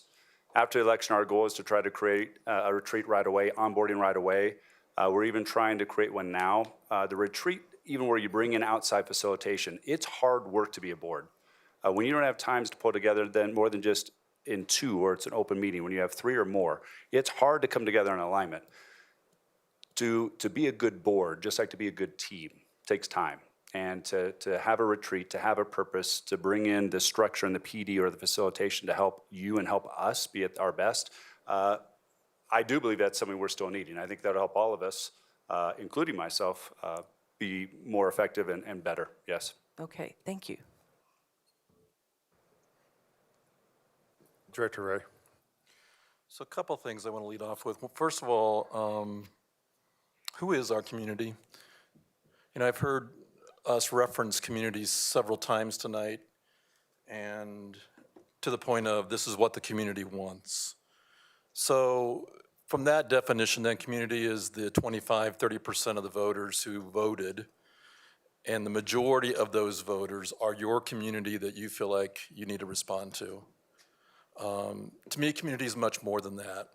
I think Director Meek kind of alluded to that, Director Hansen, all of us were voted in with a majority of community members voting us in. They didn't vote for an agenda. They voted for people that would represent the community. And so I want us to be careful right off the get-go here that when we talk about community, it's not about the 60,000 that voted you. It's also about the 60,000 that voted me twice into this position. So community is much broader than just the people who elected you. And it's the direction of the district doesn't come from that. It comes from us working together. The other thing I want to address, Director Peterson, as you said, the minority just doesn't want to move on. I find that offensive. I know you're a commander in the military and assume that people kind of fall in line with your command, but that's not how we operate here. You're not the commander. You are equally voted into this position as any of us. And so when you say the minority doesn't want to move on, that's dreadful in my mind because you need us. You need us to represent those 50-some thousand people that did not vote for you. You need us to do that, to speak up so that we're making good decisions for the entire community, not just the 25 to 30% of the community, of which 56% of that 30% voted for you to be in this position. So I just want to emphasize that point. I also want to thank you, though, because you've given some specifics of your concerns, and that's exactly what we've needed to get to. And I want to just talk about those a little bit. And I think we talked a lot about this notion of, you said, misalignment of staff. The concern that Mr. Wise didn't know about this letter that came from the principals. And then you kind of walked it back and said, but you know what? We want to hear from everybody, but we just want Superintendent Wise to address it. So I do want to remind you that we have an active resolution that talks about intimidation, that no staff member should ever feel intimidated to come directly to the board to address their concerns. They don't have to go through their commanding officer or their supervisor before they come and talk with us. It's okay for them to talk to the board because those are people that we also have to listen to as well. So to lay that on the shoulders of Mr. Wise to say, well, you should have known, or you should have addressed, or whatever you wanted him to do with that letter, to me is, again, not sufficient to be able to say that's a performance concern. The other performance concern you raised was that there was a lie perpetuated about dismantling the Equity Advisory Council. Evidence, please. What we all know is supervisors that supervise people. If you're going to make an accusation, provide your evidence, provide your data. There's not one principal in this room that would walk into and tell a teacher, I have concerns just because I feel like you're undermining me. That principal knows that if we're going to have concerns, you better have evidence to back it up and show that person what is the evidence you have regarding that. You talked about the response to the sick out, that the superintendent just shared a link and said, here's the link if you want to call in absent, was the only response. Evidence, please. I have not seen that. Director Myers, you asked a valid question. Do we micromanage the superintendent? Well, I would encourage you to read that Board of Education handbook because it clearly tells you how we govern. We govern through policy and resolution. That's how we govern. And so when you look at that and become trained in what your role is, it makes this a heck of a lot easier than jumping to a conclusion that says the superintendent must be undermining us. Well, every resolution and every policy adjustment we've made, he's carried out to the letter of the law. That's what the superintendent has done.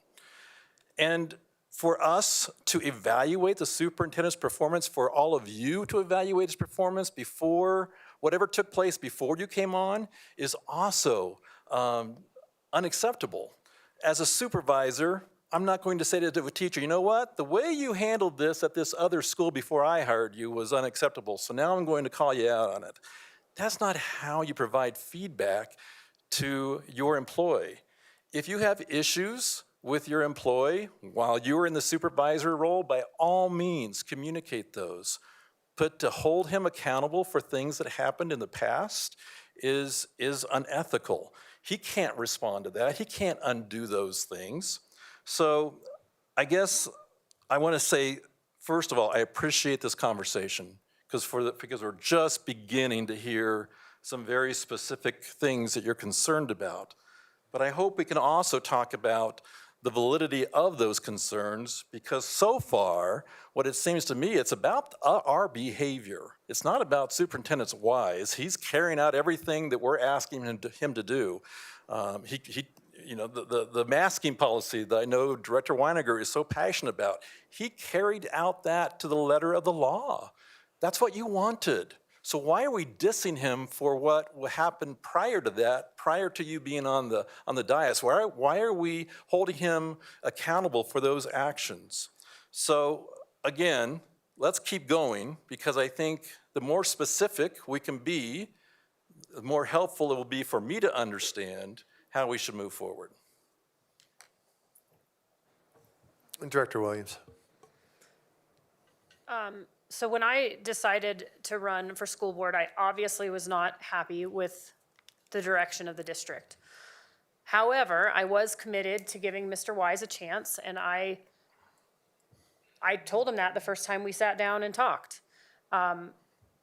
During that meeting, Mr. Wise told the four of us, it was before we were sworn in, that he did not believe in mandates, which caught me by surprise, considering for the last year and a half that there were mandates in place.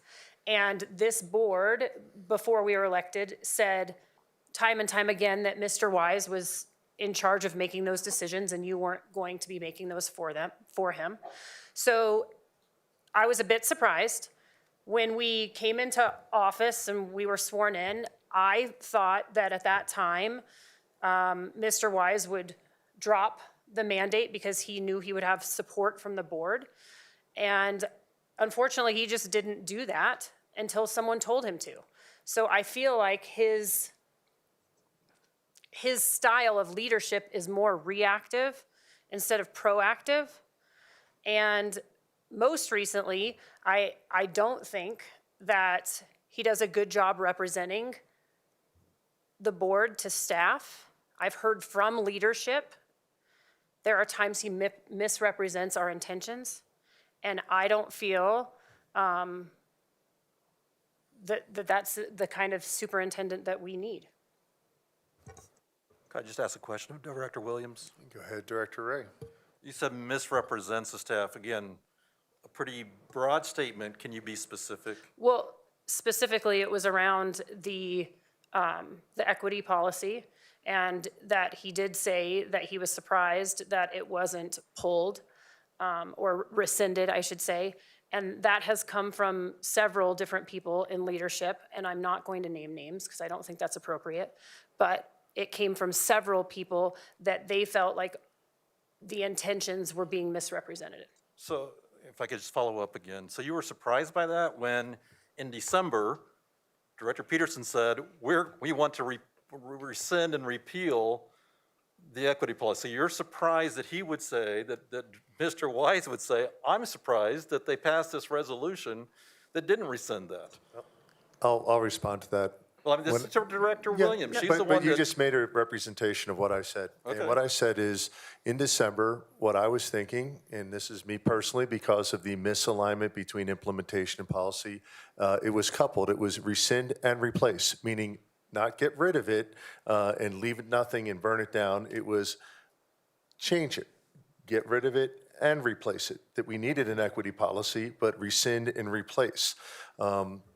Basically, I thought that it was not clear and that it needed some significant overhaul. That also was somewhat reflected in the resolution in terms of, I still think the implementation is wrong, but we wanted to give time to have that conversation.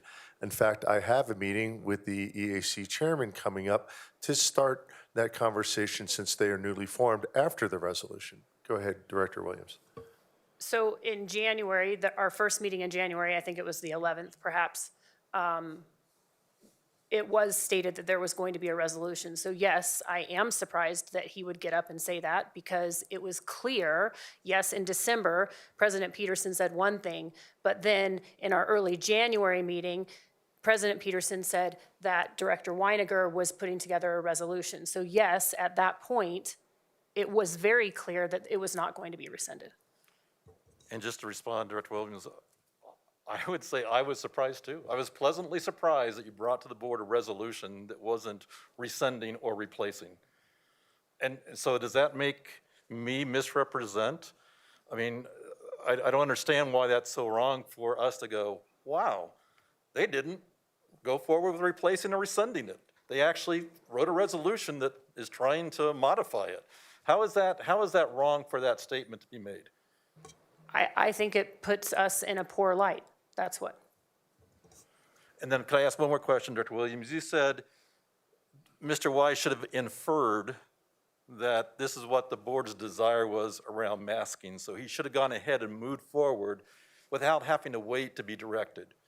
And you do know that that would be unauthorized on his part. You said time and time again that the board had never told Superintendent Wise whether or not to mask. That was Right. not done by you, and so he was choosing what he felt was best. That was said plenty of times. But you're- And so when we came in and he said, I don't believe in mandates, okay, now you have a board that's going to support that. Why did he have to wait to be directed see. if that's how he felt? And I would add one thing to that, direction of the superintendent. I wonder who directed the lawsuit against the county. I don't remember hearing that in public meeting. I don't remember that being out in discussion. I think it still remains, for me, it's unknown to this day. All of a sudden, we have a lawsuit against the county. So did the board direct it, or did the superintendent direct the lawsuit? And could I ask a question go of ahead. that? So is your wondering of that because you think that Superintendent Wise directed that lawsuit? No, my wondering is where, you're accusing us of doing things behind the scenes, not having open meetings before things happen, going together and making decisions not in the public. But you're also saying your superintendent just can't act and out of will. So either Superintendent Wise acted on a lawsuit without being directed by this board, or the former board members met, to use your terms, in secret, together. You can use your legal term on what it was, and we had a decision made on a very public issue without proper, I guess, sunshine laws, open meeting acts, transparencies, and everything else. And that lawsuit is largely why the four of us are sitting here today. So if you could please address that, Director Ray. I think it's really important to clarify. I'm just really trying to recenter us in facts and take out emotion, because we have to be productive with the time that we have. We are not campaigning. We are all elected. Everything that happened before the election is in the past. Everything that has happened from the time of the election forward is on us. It makes absolutely no difference what happened 6 months ago or in the first week of school, because that's on the previous board. And the previous board isn't sitting here. The responsibility of the 7 of us is to determine the best leadership. And with all due respect, if you can come up with nothing better than what happened before you were elected, the problem with leadership is the 4 of you. Yeah, I would also like a direction. I like the redirection, but I would like the question answered. Who directed this? Did you direct the superintendent? Did the previous board get together? Again, this is very germane, because this is basically what you are accusing the current board of doing, of getting together, not having public meetings, making decisions, affecting policy, either directing the superintendent or not directing the superintendent as a group. I just want to know, because it seems very much similar to what's going on here. So again, who made the decision? Did the board make the decision, or did the superintendent make the decision to sue the district? I'd or be the happy county? to address that. We have an obligation to be public and to have conversations that inform our community of what is happening. 2 weeks ago, 3 weeks ago, when we had executive session to discuss negotiations around the sale of property to the Board of County Commissioners, we did not have that conversation on the dais, because we need to be able to have legal conversations in private so that we can do what is best for the district and lead our district to the best end result. So When are we you saying a decision? I'm speaking, thank you. Go ahead. When we are having executive session and we are trying to determine potential legal courses of action, we are meeting with attorneys, we are having conversations that are going to make the decisions that we make are going to have potential consequences on the overall legal exposure of our district. We have every right to have that conversation with our attorneys and have legal advice behind closed doors. We violated no policies. It is very, very disingenuous to compare what you have done with having a conversation with attorneys behind closed door. But for the record, yes, I absolutely supported that lawsuit. Okay, so just for a point of clarification, when was the decision made? Are you now saying that the decision was made in executive session with attorneys where no action is allowed? Or again, I'm going back to it. I'll drop it, but either this board, the previous board, directed the lawsuit against the county, or they didn't. One other thing you said, talked about we need to stop campaigning. I saw the biggest campaign ad for the next election that I've seen last Monday. That to me was a campaign ad. It was sponsored by the union, and that was the beginning of, frankly, I believe, a pre-coordinated recall effort for the 4 of us. So that seemed very campaignish to me. In fact, it sparked when I've talked to other directors in other districts around Colorado. It, funny enough, seems that this playbook is being played out in District 11, here, other places down to the south. And seeing as not only did we have DCF representation in the meeting that immediately follow yours, we have AFT representation. We have Kathy Dorman up there, the state union. So this was not really a local issue when the state's getting all involved. And then she gives a shout out to AFT President Randy Weingarten. So this seems to be a little bit more political than ethical, and that is where my grave concerns come. Because if this is going to be about politics and not about academics and other things, I need to have full trust that this is not some type of background movement about politics and elections. I need to know that this is about students, parents, and teachers, and most of all, parent voice in education. Because if we continue down the Union Road, especially with some of the standards being proposed by the CDE, this district will be unrecognizable and parents will leave.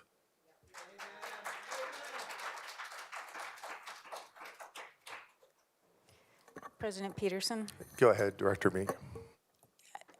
there's no evidence that the union had anything to do with Monday night's meeting. I mean, there isn't. Audience, please. Go ahead, hold your applause. Go ahead. There just Director. isn't. If anyone has evidence, I'd like to see it. But if anything, I feel like what we're talking about right now, you know, the action that's on our agenda, it's about retaliation. And it feels like it's retaliation against the board, the prior board. It feels like it's retaliation against employees signing a letter openly saying what their views are. It feels like it's trying to send a signal to the system. And if anything, it feels like those kinds of actions are what's going to attract a union to try to be recognized again in our district. Because I think those kinds of tactics scare people and they feel like they need a union for protection. So it's really scary where we're headed. And I think if this board isn't willing to work together, those are signs of instability that happen. Those are signs, and there are consequences. And I know I talk about this, you know, actions have consequences. So I happened to find my recent sign. This is my, you know, what we used a while ago showing when teacher turnover skyrockets, student achievement plummets. It's instability. That's what happens. When systems turn over, a superintendent, especially a beloved superintendent who has done nothing but serve the board during times that have ripped communities apart over masking and like these politicized issues, all the superintendent has done is serve the board. And when you choose to turn over leadership, you are choosing to lose teachers during a teacher shortage that is nationwide. Actions have consequences. If this is truly about the superintendent's performance, why wouldn't we work with the superintendent to resolve it in a transparent and accountable way and then make decisions? But following a process that shows that we honor people and we recognize people and we give them a chance. Not they have a new board 2 months later, boom, goodbye. There are consequences. And I think showing that we'll work together and we give him direction as a board. And when I say we, I fully recognize we, it's mostly the four of you. We'll be making those directives. But that's the way it's supposed to work. And I think that's the way we honor people. I think that's the way we show our community. We have an opportunity here. We're divided like so many communities are divided all across our nation. We can show people how diverse viewpoints and individuals can honor each other, can work together. Becky, when you asked about boards and going on and on, that it's our job to hold each other accountable. That's why we sent prior emails when we felt like there were violations. It's each and every one of us, it's our job to try to do the best things possible, which is why you come together, you have those conversations in a retreat. You know, we need to not perseverate, which was one of those words from the prior board, which is, I think, what you're talking about. But let's show the public that we can work together. Let's show the public that we will listen, that we'll take our time, that we'll do it right. I mean, this is an opportunity for us. And I'm telling you, if we don't move forward in that way, it will be mass chaos and turmoil and people fearing for their jobs and all other kinds of consequences. And I think we owe our community that kind of leadership, that we will come together and do what's necessary for our students. Director Weininger. I agree with you that Corey does a great job at serving the board. And I think that's where I was like, I think I want a superintendent that serves our teachers and serves our kids and serves our community. And when we had people coming, having complaints about what's going on and they were giving it to the equity policy, it felt like nothing was done. And then same with masks, it felt like that was about what the board wanted, which, you know, that's great. That's how he operates and that's totally fine. But what I want is a superintendent who more values what's best for our kids and our teachers. And that's how I view it. So Go I ahead, appreciate the talk about me. I'm going to tell you, I love this district. I love this county. It's been my home. It's been our home. But I tell you, I don't just serve the board. I serve our staff and our employees. I serve the work that's done, and I'll serve our community. I hear the idea of standards and the worry about that. I do not want to see people leave our county and our district. So we will address that. When it comes to the masking and so forth, there's work of the board and then work of the health departments, and then I have to work through those. And sometimes I, as a superintendent, would like to have the decision-making power, but don't always get to have the decision-making power. But I will tell you this, in working with all of you, I have been working my tail off, as have all the staff. The community, look how much the community's involved. We need to do that better. Right now, it's tough. I'm not gonna make excuses. We all need to get better with listening to the community, because there are different topics and division on that side with some of the equity work. But I want you to know, to all of you, each and every one of you, and collectively, I believe in this board. I hear division. I don't hear us working through conflict well. But I also believe if we take the time, maybe we can. We have an opportunity in front of us. When you talk about leading the students and the staff, having literacy resources and core reading curriculum in every one of our elementary schools, we've not had that. We lost that, as you know, during a time. When you talk about the unity with mass, just like with any teaching of a unit, sometimes you have to coach and say, could we do this better? Sometimes people knock it out of the park, but there's always things going on. There's mistakes that happen, but most of the mistakes aren't critical. And we address those and we get better. And I think with our EDOS, to our principals, to our teachers and our teacher leaders, I think we're always looking at addressing that. And you have people to ask. When you talk about who's in charge, strong leadership, you empower others. You have high expectations, you get on the same page with those expectations, and others are empowered to do that. And I think we have built in that when you look at the culture. And I say this, I'm humbled and I appreciate the support of our staff. But I also agree we can't have that. There's catalysts for those events, and there's ways in which we can change that, the stability. I believe we together with our staff, and we together with the board, and we together with the community can build that. But I'll do that, and I will work to improve, and I'll work to be better on alignment. I don't think I said surprised that it was repealed or rescinded. I'm not sure the word that's in there.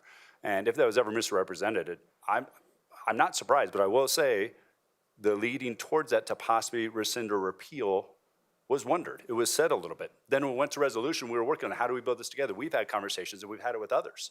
And I will tell you, even moving this forward, that's our job with their staff to say what's the intent and what's our purpose and how do we clarify so we get that worded across. But it takes time. So we're gonna have to invest that time and get our clear expectations. And with clear expectations, we can set the follow through and implement. So I just want you to know on those pieces, there's gonna be mistakes, but I also believe in each of those mistakes, sometimes it creates the best opportunity. And I even think with all this, we might have the best opportunity in front of us because we see where the passions are right now. Can we be humble and listen and then move forward and make those better? Go ahead, Director Ray. Thank you. Just a couple thoughts. First of all, to Director Weiniger's wondering if this man supports staff and students.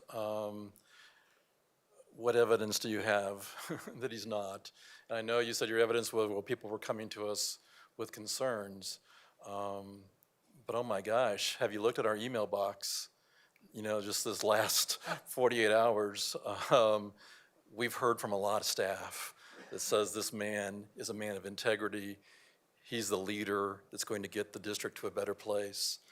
I know we keep on bashing the union as the boogeyman and assuming that all those people out there on the turf outside the building were union people.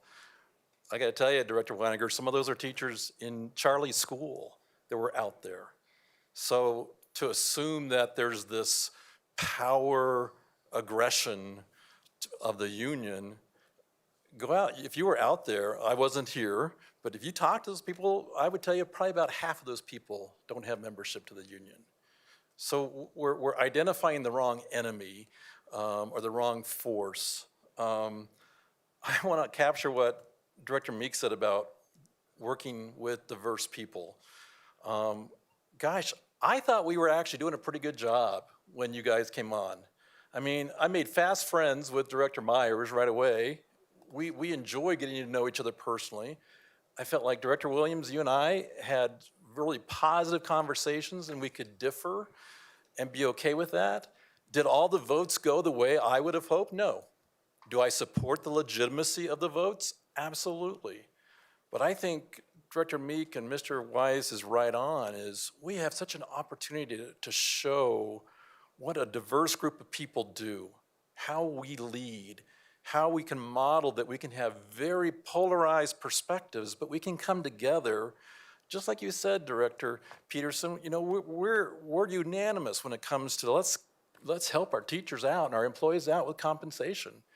And that speaks loudly to our community when they see that that's the one thing that we absolutely all agree on. But when we go to these drastic measures of trying to say to the superintendent, we don't think you're the right leader, without having this conversation, that's what creates the chaos and the division. I'm absolutely in for us to heal and restore and move on for the sake of our kids and our community, to show that, yeah, they hit some pretty rough roads. They were angry at each other, because I was angry coming in here. I could hardly look at you, and you're my friend. And I hated that. I hated that I couldn't even look at you when I sat down here because I was angry. But I think we have an opportunity to say, yeah, that was tough. There were a lot of missteps, and all of us can say, we all made some missteps.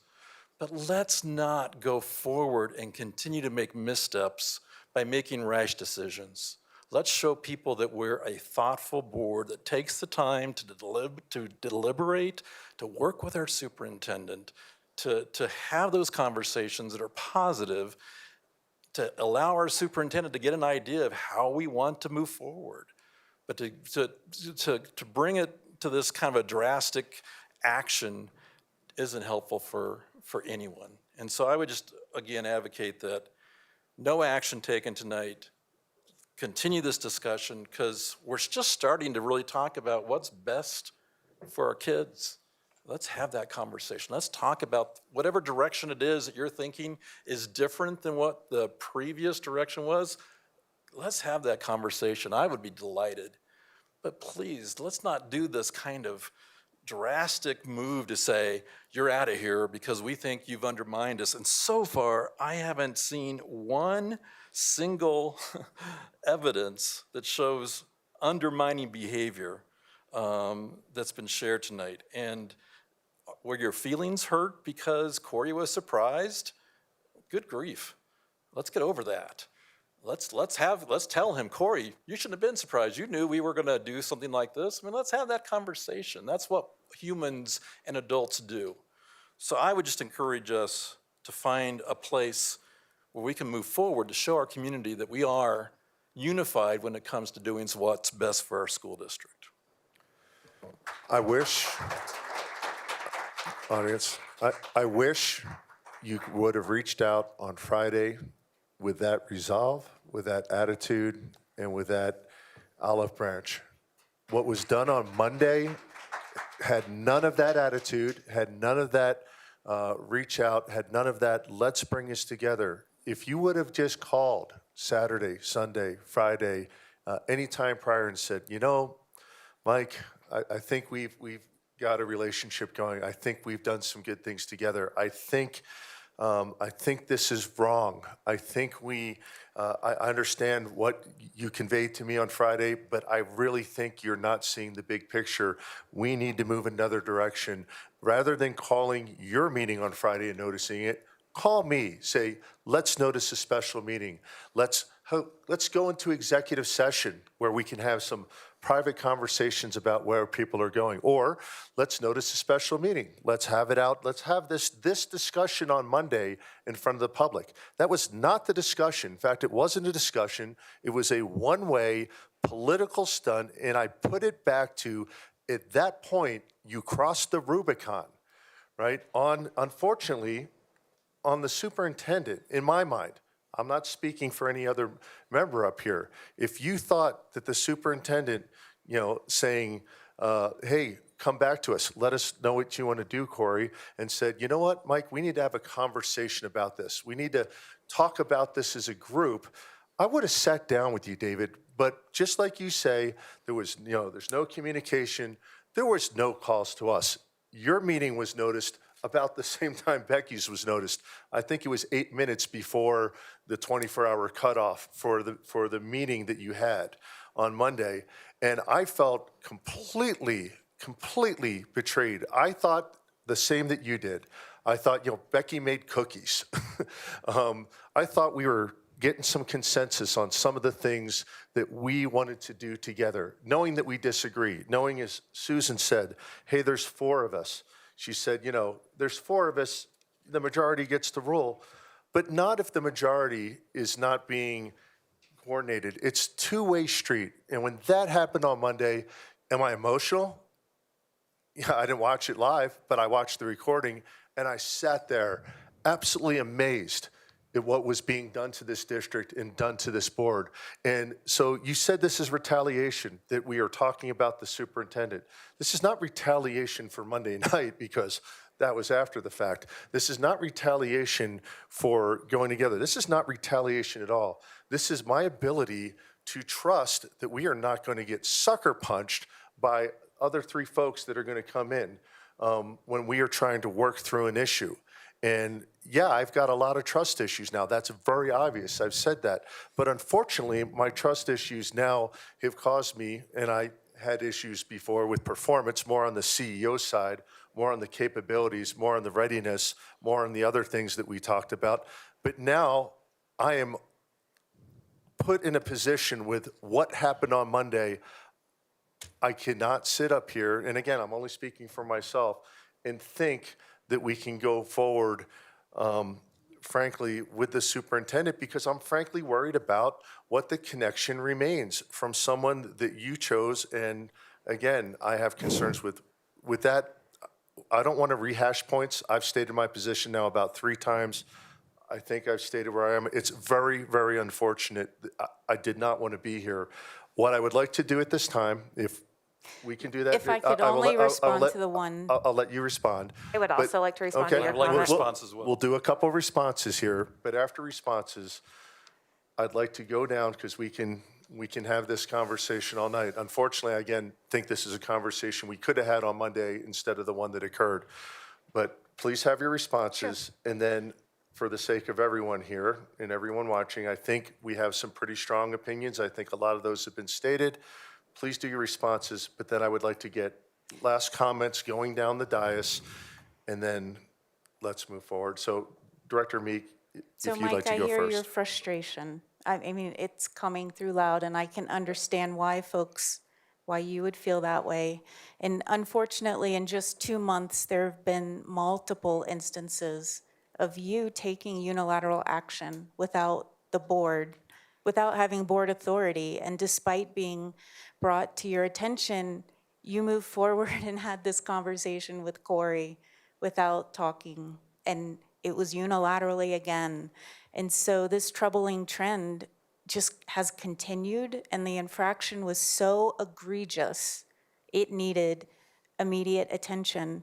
And, you know, I'll just read my passionate email back to you earlier this month, because I think it's worth hearing and why I'm not sure I had the trust that action would be taken. So on January 13th, I wrote President Peterson, I'm very disappointed that you reached out to seek input regarding the joint public health statement, and then decided to unilaterally move forward with it without even acknowledging my response to you or trying to address the policy violations and concerns that were mentioned. Furthermore, you intentionally hid the fact that this video would be released and distributed this week during our public meeting on Tuesday night, where you had the perfect opportunity to be transparent with this action. This is not leading with honesty and integrity. As board president, your job is to serve the board, period. I encourage you to ask the following questions before you take unilateral action in the future. 1, am I acting within policies established by this board? 2, am I focused on what is good for all students? 3, am I acting as an individual board member, or is the board as a whole acting? And 4, are we allowing our educational leader, our one employee, the superintendent, to do the job he was hired to do? I've copied all board members for information only. Again, the same exact thing happened where we had a board meeting on Tuesday. You did not talk to the board about the action that you were taking on Friday with the superintendent. You were copied on the 24-hour notice. You could have reached out and had communication as well. Trust takes time, and actions destroy trust. So we have to look at how we can move forward with building trust, but the past actions do have consequences. Other directors. I can just Director very Hanson. briefly add, and this may feel disjointed because the conversation has shifted, but David shared that he would like to work together. And you shared, to paraphrase, and correct me if you'd like to edit, but you said we could have until Monday, that you felt sucker punched and you no longer have trust, correct? I don't want to just speak for you. Yeah, I said that I thought we were working together to Monday and that there was a large violation of trust. Sure. That does not mean the trust can be regained. It's a lot harder to get back. It always but is. It is. But yeah, I felt if I had a trust meter on that was, I frankly think, ticking up, it went almost to zero watching the Monday meeting. Okay. Just to recenter on facts, I know exactly how you felt watching that meeting, because when you called me on Friday morning and told me what had happened, I felt the same amount of emotions. I was crying. I was in the car line. I almost had to, I apologize to everybody at Mountain Vista. I was not being a good car line parent. I was not okay. And it was because You violated my trust. What started this entire process is that you asked me for a phone call. You didn't say, hey, I really want to get your input on this. This is going to take a while. This is a significant conversation. You said, I need less than 15 minutes. That's not an invitation to have a conversation. You were informing me of what had been done. And you informed me of something that shook me to my core. And that trust was gone. And I'm not sure what alternatives. Going into the meeting on Monday night was not something I took lightly. I did not feel like I had any alternatives. So I just really need to be clear with the chain of events here, because if we're really looking at facts, the first fact in our chain of events is that you met with Corey. You did not tell me you were going to do this. You did not care enough to ask my opinion. You did not even care enough to have a conversation. Even if you were going to move forward, it would have felt very different and built more trust if you had said, like, your opinion about this. You informed me what was happening, and you then are acting like it's my fault that there's no trust, and that's really not sitting well with me. Audience, please stop. Go ahead, Director Ray. Thank you. First of all, Director Peterson, communication is a two-way street. You know, and when that video with you portraying the exact statement that three of us said, no, don't do this, when that video was shown to me in the morning, the first thing I did was I reached out to you. And you can find a text that says, what the heck? Why are you doing this? How is this building unity amongst us? That was the first thing I did. When this meeting on Monday night was noticed, the first thing I did was I emailed you 4 o'clock, an hour before the posting was going to go up, to say, we're doing this. Feel free to reach out and communicate to the other directors. You had just as much of a ability to reach out to me as I did to you. You should have reached out to us Thursday night, quite honestly, because that's when you had legal counsel, your conversation, and I believe that if I understood correctly, that was the assumption, is that you would reach out to us that night, even before you met with Corey on Friday morning. That's how communication works. So to sit in this chair and say, well, you didn't, I have, and it's a two-way street. And I would say, absolutely. If you saw that going up on Monday, you should have gotten on the phone and said, what the heck? What are you guys doing? I would have been more than happy to have a conversation with you. But when you, the four of you, set an ultimatum that said by Tuesday night, he had to make a decision, you really took options away from how we were able to even respond. And like Director Hansen, I think we are all just in shock and flabbergasted and rocked to the core to go, what do we do? Something that this significant has to be discussed with our public as a collective board. And I think that's why it happened the way it did. But absolutely, we should have those one-on-ones and talk to each other. I also want to just address something you said earlier. You've made it like, you've presented an appearance that Corey and I still have this allegiance. And I want to tell you something. The first time I talked to this man was tonight, since all these antics occurred. I haven't texted him, I haven't spoken to him.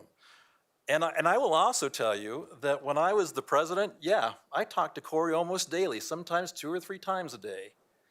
When you became president, that was cut off. And I'll be honest, I was a little hurt, because I kind of like talking to Corey.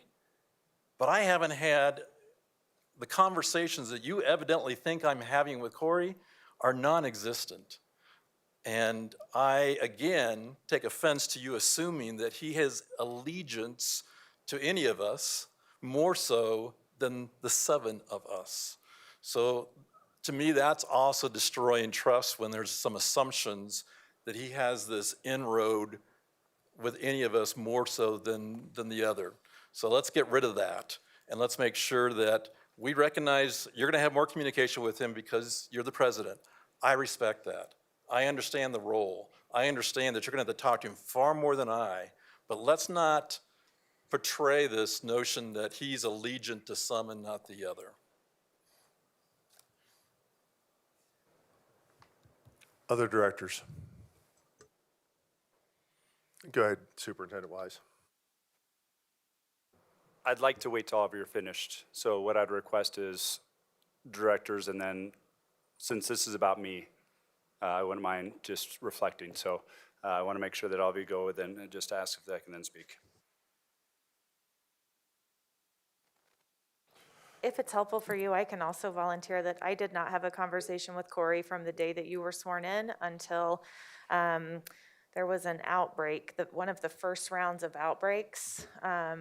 And I had a phone call with him for maybe 10 minutes just to get some clarification because I was confused by the email that was coming out from the school. And I very purposefully tried to step back to give Corey space to establish relationships with you. And I felt like that was going really well. But if you want to know the facts, I didn't have a conversation with Corey for a solid 6 to 8 weeks. Yeah, and I'm happy to weigh in too. I can't remember what conversations I've had, if any. Maybe there's been one or two. We went to coffee, and Kaylee and I went to coffee as part of my invite to everybody. Okay. So I remember though looking at the board calendar and seeing that there was a 2-in-1 meeting that popped up on the calendar and saying, what? There's 2-in-1 meetings? You know, and I haven't been engaged in those and thinking that because it was the meeting that was scheduled. So the level of communication with the superintendent is very low. Thank you. So if we can go down, did you have something? I just have Director one more Myers, thing. go ahead. Okay, this is really off the wall. Okay, so get ready, and I'm sorry. First of all, with the 700 emails that I have in my inbox, and I know Elizabeth has helped me, Susan guided me, I'd like to have a clean slate and try not to answer because I spent all day in my pajamas trying to answer emails. So I'd maybe like, can we do what they do and have a clean slate? My second thing is I'm not real certain that this is the best way to bring unity with a lawsuit. Is it some type of a lawsuit or something for the four of us? Third, this is really what I want to address because I'm a teacher. You know I was a teacher. And I would like to ask Sid Rundle, could you tell these people the type of person that I am? The character? Is he allowed to do that? So that maybe those emails that are coming from the teachers and Aaron that know that I love teachers and I love kids. And how long did I work with you, Sid? Becky, I want to respond instead of Sid because that's putting him in a really uncomfortable position. But I have gotten to know you as well. And I know we've had a chance I've worked with you more than anyone else as we worked through the role of the secretary. And I've shared with you that our community feels so strongly about so many things. And it's gutting. And I know I shared when I resigned as secretary that I had to step away for my own mental health because people are name calling, people are making accusations, people are vicious. And I see you and I hear you and I know how much your heart is hurting because mine was too. I think it is a very honest and raw reflection of where our community is right now. And I'm not sure that a clean slate of just wiping the emails out is what we need to do. We need a clean slate as a board. We need to start as a group of 7 who are going to work together and be willing to listen to one another. And these are issues that are our issues. These are not issues that are Corey's issues. And I see how strongly you care and love these teachers. Have you talked with any of the teachers about how much they care and love Corey? I don't think you could, and I know because of COVID, it's been almost impossible to go into schools, but I mean this when I tell you, I have spent just hundreds of hours in schools, and our staff adore this leader, and they would go to the ends of... Audience, please. Thank you. Because of his ability to bring people together, they would go to the ends of the earth for him. Our only opportunity to save and unify this district right now is through Corey. And I am so fearful for what happens if literally the peg that is holding this together gets pulled out.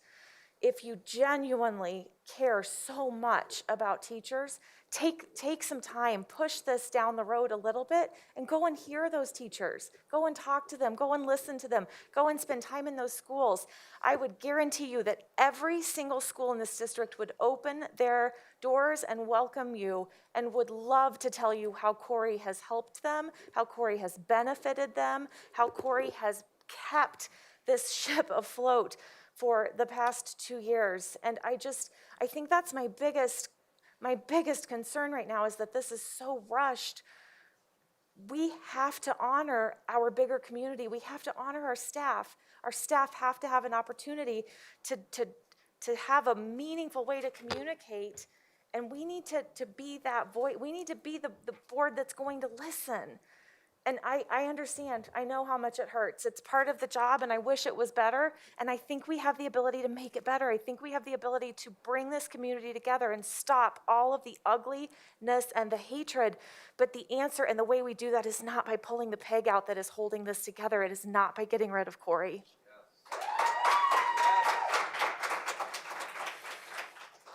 Do you want to respond, or? I would love to hear from No. Becky, please. Go ahead. Well, thank you. Yeah, we have worked together, but I don't think it would be putting Sid on the spot, would it, Sid? I mean, I know that you stepped out in one meeting and asked one of the comments, so I felt that that could lead me to maybe ask Sid to verify, so that the people out there that are sending me the emails, and I have been getting phone calls, and I've actually had 2 invitations, and I visited a school this week, and I've got an invitation to visit a school next week, and that's my goal. If I can do 1 school a week, I'll do it. I mean, I want the invitation to go back to Ranchview, where Aaron is. I mean, I've known Aaron forever. And so... So let's have that conversation with Aaron. I've been planning on it. But it truly isn't Sid's responsibility to say, Becky's a great person. It's your actions right now that you're being judged by. You're an elected official, and no matter how many times my friends can say, I'm a great person, the people who disagree with the decisions that I've made are not going to believe that. And there's no magic wand to wave to have everybody be kind. Just to bring it back, I appreciate Becky, but this is not a debate over is Becky nice or not. I know she is. It wasn't my question. I'm just I trying might to ask help. for a motion on unanimous consent that Becky is a good person and is trying. But we are getting a bit far afield. So again, unless there's other things, thank you, Becky. But I'd like to just go down, I'll go down the roll to make it fair. Just like to hear a final statement, where you are, why you, if you don't want to summarize. I would actually sorry. like clarification. I'm not sure are we talking about tabling this? Are you talking about terminating Corey for cause? Are you talking about asking Corey for his resignation? I haven't had a conversation that has been clear with what you even would like to see happen from tonight. Yeah, I've stated my position, so. I don't, you want to fire Corey for cause? I'm sorry, no, we don't have a motion on the table. I'm trying to ask what you want to happen. I can't make a statement if I don't know what you want. Okay, we can put a motion on the table, but where I am prior to the motion is, unfortunately, I find myself in the position where again, looking at two things, looking at trust and looking as an objective CEO level capabilities and, what's right for the district. I get that Corey is beloved. I will stipulate that. But just because a leader is loved and respected doesn't mean he has the skills, the vision, and the capabilities to lead the large district. And for both the trust reasons and for the fact I think we need a stronger leader in there for a variety of reasons I've stated previously and rehash. Is that termination for cause under paragraph C of his contract, or is that unilateral termination by the district under In paragraph my D? mind, it would Please. be unilateral termination. In my mind. So that will cost the district a year of salary. All right. Yes. And significant costs and turnover Yes. from a significant number of employees. Director Meek. Are we giving Corey a chance to speak first? Because I think that may influence my comments. Absolutely, and Okay. I believe what he said was he would like directors to go first, and then he would like to speak. Sure, so making board decisions begins with having information that reflects the diversity of our public. It's not fulfilling a campaign promise. It's the diversity of our entire public. And I've heard you say, we haven't made this promise, but at the same time, you've also said, this is what we were elected to do, to change the direction. So you're equating the direction of the district with this action. And I can say it again and again, the direction of the district is decided by the board, and the superintendent implements that direction. The board needs to educate itself regarding the implications of various options so that it can make the best decision that's most reflective of the public as a whole. There are costs to any decision that we make, and being able to talk about those is really helpful. Unless the board does this, it's not fulfilling its accountability to those for whom it holds the organization's trust. I believe backdoor conversations led to a decision, and a decision was made that told the superintendent, resign, or you're still leaving. I mean, it was an ultimatum. We're sitting here tonight. There's no more clear evidence that an ultimatum was made. So these decisions have consequences. I think if you truly cared about our entire community, you would not put this agenda item on the agenda for action without allowing for public comment. And yes, it's painful. You've seen the emotion that comes through from the community. But our community deserves to have a say in this action. And you're not giving them a say by not having that on this agenda for public comment. And that is changing precedent from how we have always conducted business. And to do so with this kind of decision, it's just wrong. It's wrong. Our community deserves better. Our students deserve better. And our leadership is pitiful at this point if we are moving forward in this manner. Director Weiniger. I completely agree that Corey is very beloved in this district, and I don't want to take that away from him. There's also a lot of people who disagree with a lot of things that have gone on since he's led this district, and it's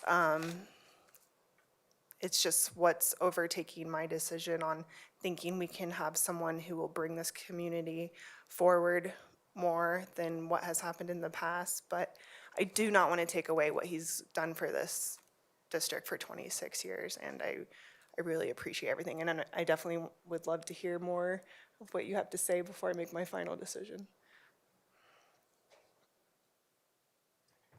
Director Williams.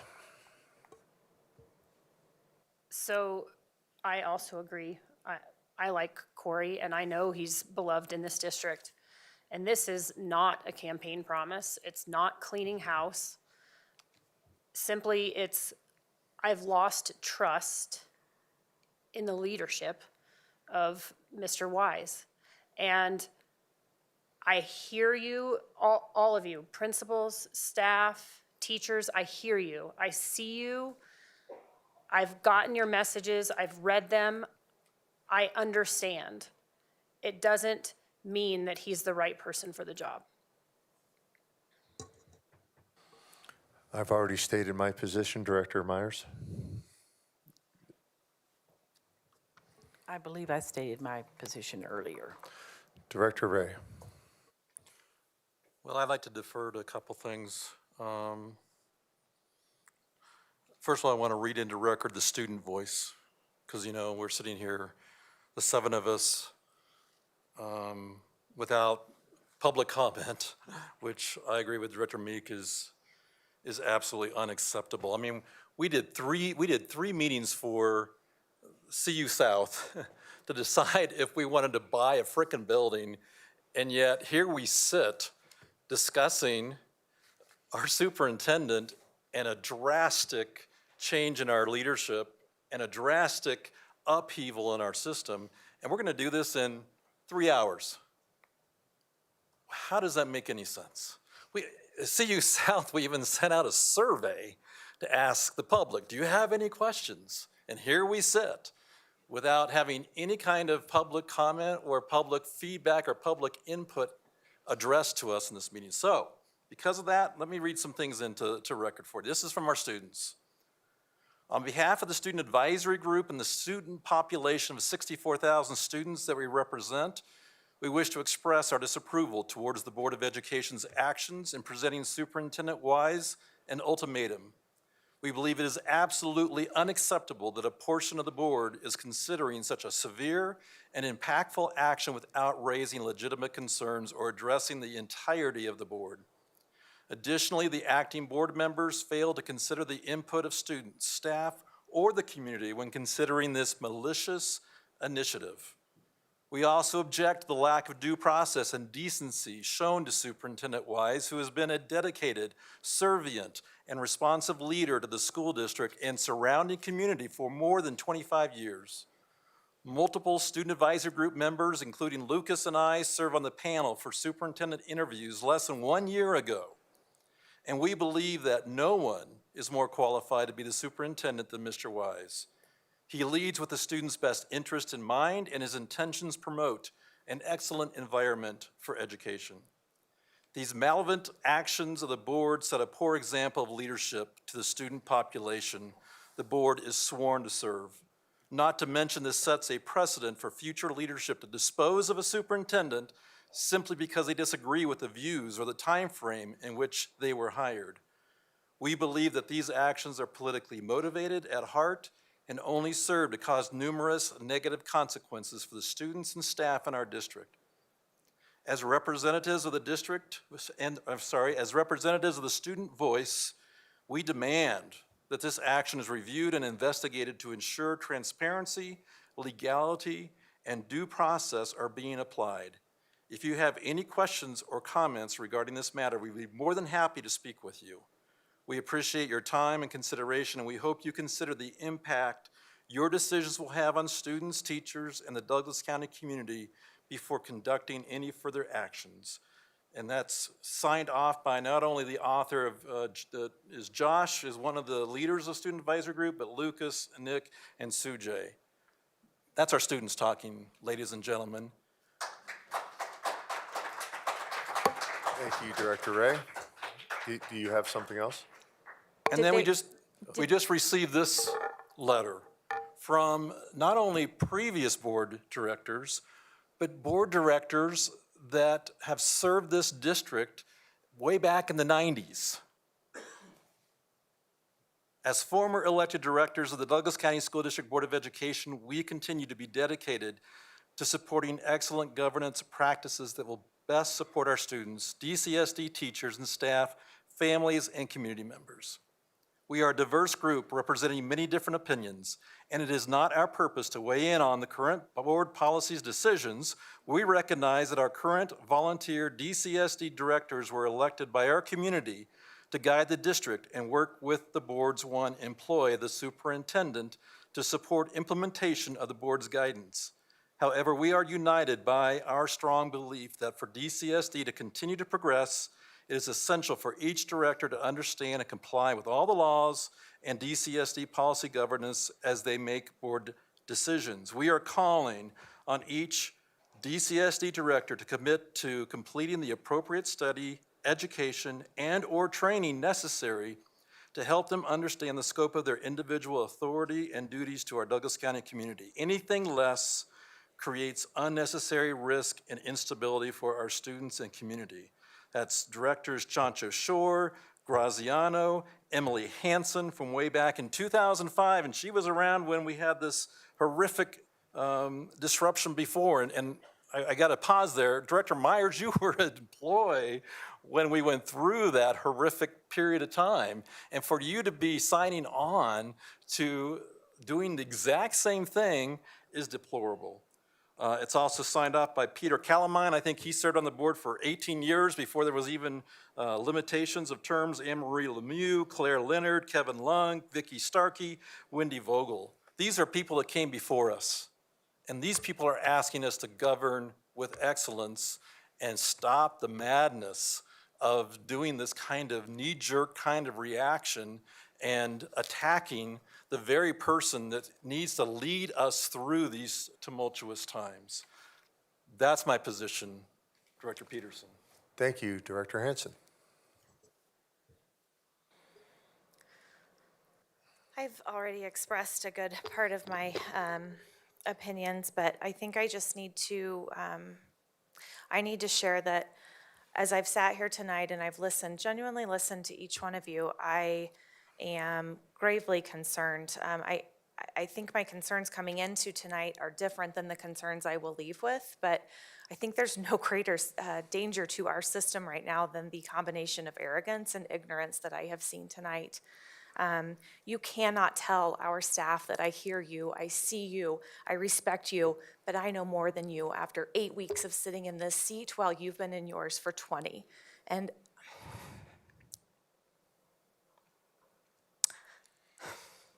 I have fought for these teachers every minute since I decided I was going to run for this job. Our teachers, our staff deserve better. I said from the beginning, I've always been so upfront. The way we give our students, the way we put kids first, to use your words, the way we present our kids the absolute best educational opportunities is by having the absolute best in that classroom with them each and every day. And that is something that comes from the top down, and that is what impacts our kids. That is what our responsibility is. Our teachers deserve better so that our kids can have better. We owe our teachers and our staff to listen to what they are asking for. We do not know better, and it is frightening to think we do.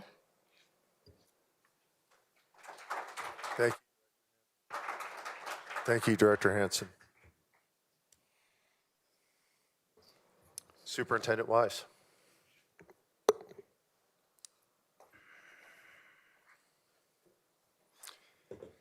The irony a little bit is, as this was about me and my performance, I'd love to go back and have the time where we can go through each of those, step those out, find the root cause.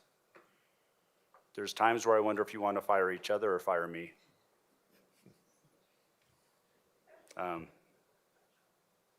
not so sure. In my contract, it calls out an opportunity to do that. I'm not so sure if I'm going to convince any of you, and if I go back through each event, because one statement or another in a quick pause, I don't know if it convinces, but I do believe in what we've done.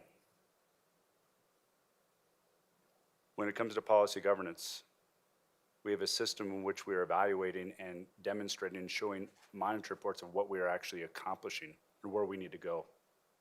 Not just the good, but what are the next steps? We haven't had monitoring reports where it's actually showing evidence and showing a plan and implementation. And we've had conversations at times about the quality of those things. And when you talk about leadership and being a CEO, CEOs value every single employee and every single student. We are in classrooms covering, so our students are in person. We are covering lunch duty. We're helping nutrition services. People pick up with custodial because every single employee in this district makes this district work and makes it amazing. And we model that every single down the row. So it's not just about me. We have phenomenal people in this district. And leadership for students, because students matter most. Look at the profiles we're starting to see in our alumni. It's not just what happens in PK-12. Where are our students after they graduate? We are at the top in graduation rates, or right there. Our iReady tests through COVID have not dipped. We have reading resources and training for our teachers. We're rebuilding and instituting more towards math again, because while we did a purchase, we now need to do it for multiple years. When we talk about academic excellence, it's there. When we talk about our students getting concurrent enrollments, being prepared for workforce, industry, military, university, our students are more prepared than any coming out of this district. And in the midst of all this COVID and transitions, and unfortunately all the politics with everything, we're leading to find innovation and people believing in myself and the staff and what Douglas County and Douglas County schools can be with CU campus and the Legacy campus. The Legacy campus where we have CU, DU, ACC, new programs, better programs, concurrent enrollment, career technical education. We're at the forefront, and we are doing amazing things throughout the challenges. But whether or not that's evidence enough of where we are even during these tough times and working with multiple viewpoints, I still want to say to you, we have an opportunity. Let us lead. Let me lead. Let's see what can happen. Let's take the handcuffs off and work together, and let's see what can happen. Challenge me. I like to be the underdog. Let me prove, and if I don't, then come have that conversation. But please don't do it over weekend. And with the idea that the next day I have to choose to leave the district that I love. Or you're gonna go for a cause, which bring it. I love this district, and I believe in myself, I believe in our people, and I believe in all of you. We can do this. Give us a chance. Give me a chance, a real chance. And I'll say this. It's not about me, even though unfortunately tonight we're talking about me. But let's put this out there with everybody. Every evaluation, let's put where you can see what I need to get better at.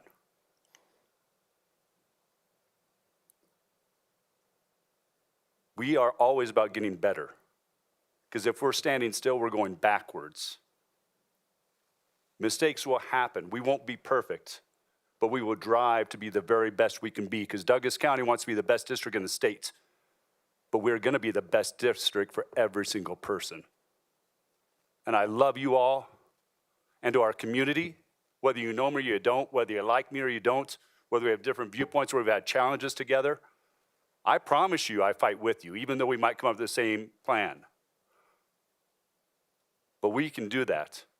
And so I challenge you to say, let's do it together. We all have to take our actions. We have to model with our kids our own behaviors in nights like this, our own behaviors out in the public when no one's watching. We need to model, and we can do that. So I love you all. I value you. I believe in Douglas County. And I believe in what we can become. So thank you for the opportunity just to share. Thank you. Audience, Audience, please. Thank you.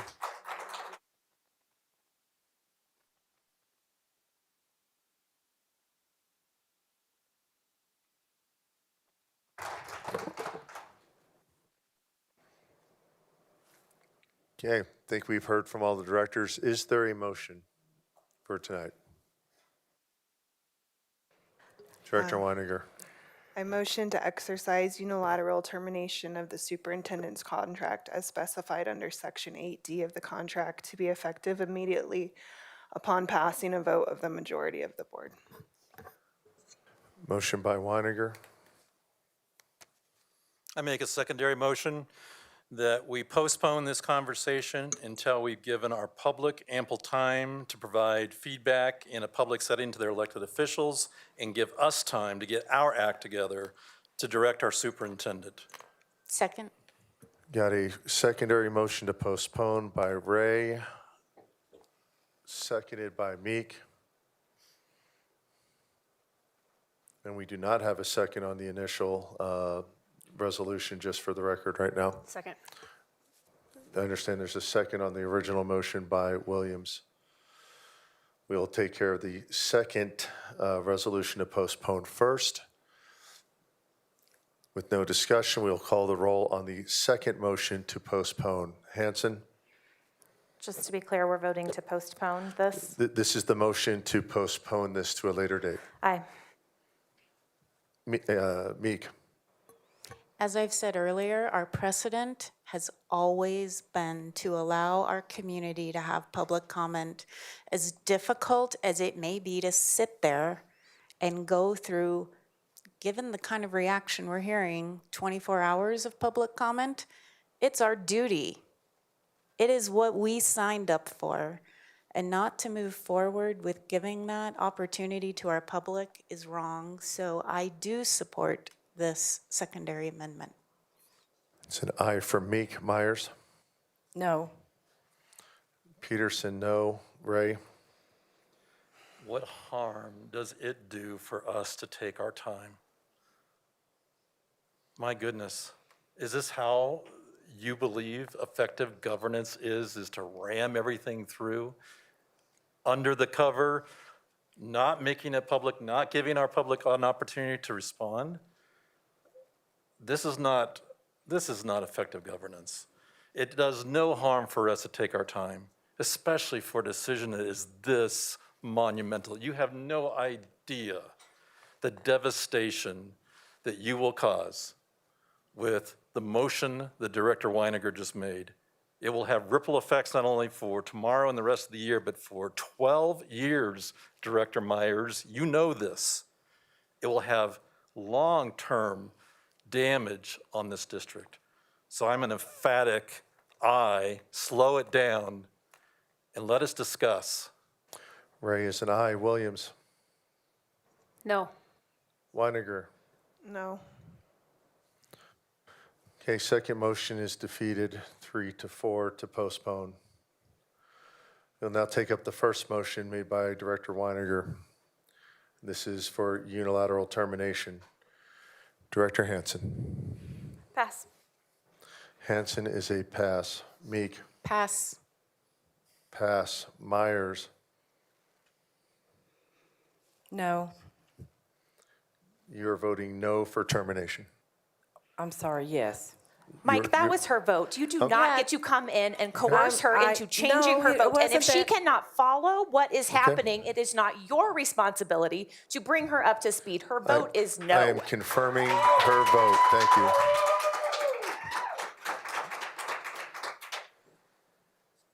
Yes. Oh, can I go home? Yes, you can. You don't have to look at me. What is your vote on this? Please read the motion This then. is the motion made by Director Weininger, seconded by Director Williams, and it was to exercise unilateral termination of the superintendent's contract as specified under Section 8D of the contract to be effective immediately upon passing a vote of the majority of the board. That is the motion before the board. Yes. Peterson, aye. Ray? I I need to pass. Ray is pass. Williams, Aye. Weininger, Aye. Director Hansen.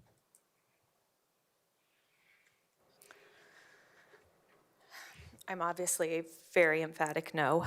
I knew this would be a 4-3 vote when we started this evening, and I knew we were going to lose a superintendent who will always hold a place in the Hall of Fame as one of our most beloved leaders.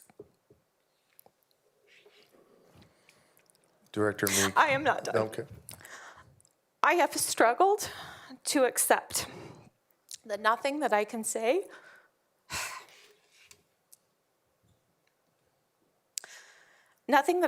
or do tonight will change the outcome, and that's a hard place to be.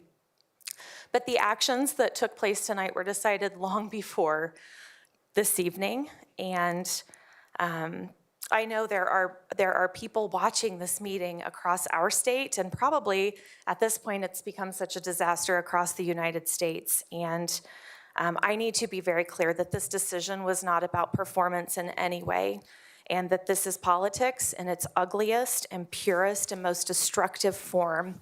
This is an attack on public education, and I hope that it is something that will wake up our community, our state, and our country. There are very calculated efforts that are happening right now, and only the people have the power to stop that.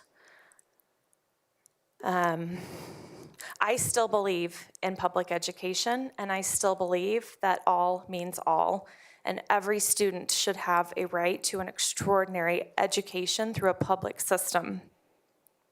So I'm going to tell any of the districts that are listening out there tonight. Corey's an extraordinary leader. He has an unparalleled ability to genuinely connect with employees. He can make every single person feel valued and feel like they are a part of something bigger and something special, and that they are truly changing the world.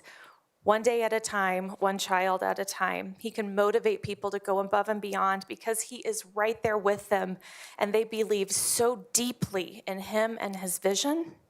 He will listen with complete vulnerability to any feedback, and he will work every single day to do the very best for your staff, because he wants to be the best. He wants your school system to be the best, and he wants the best outcomes for your families and your students.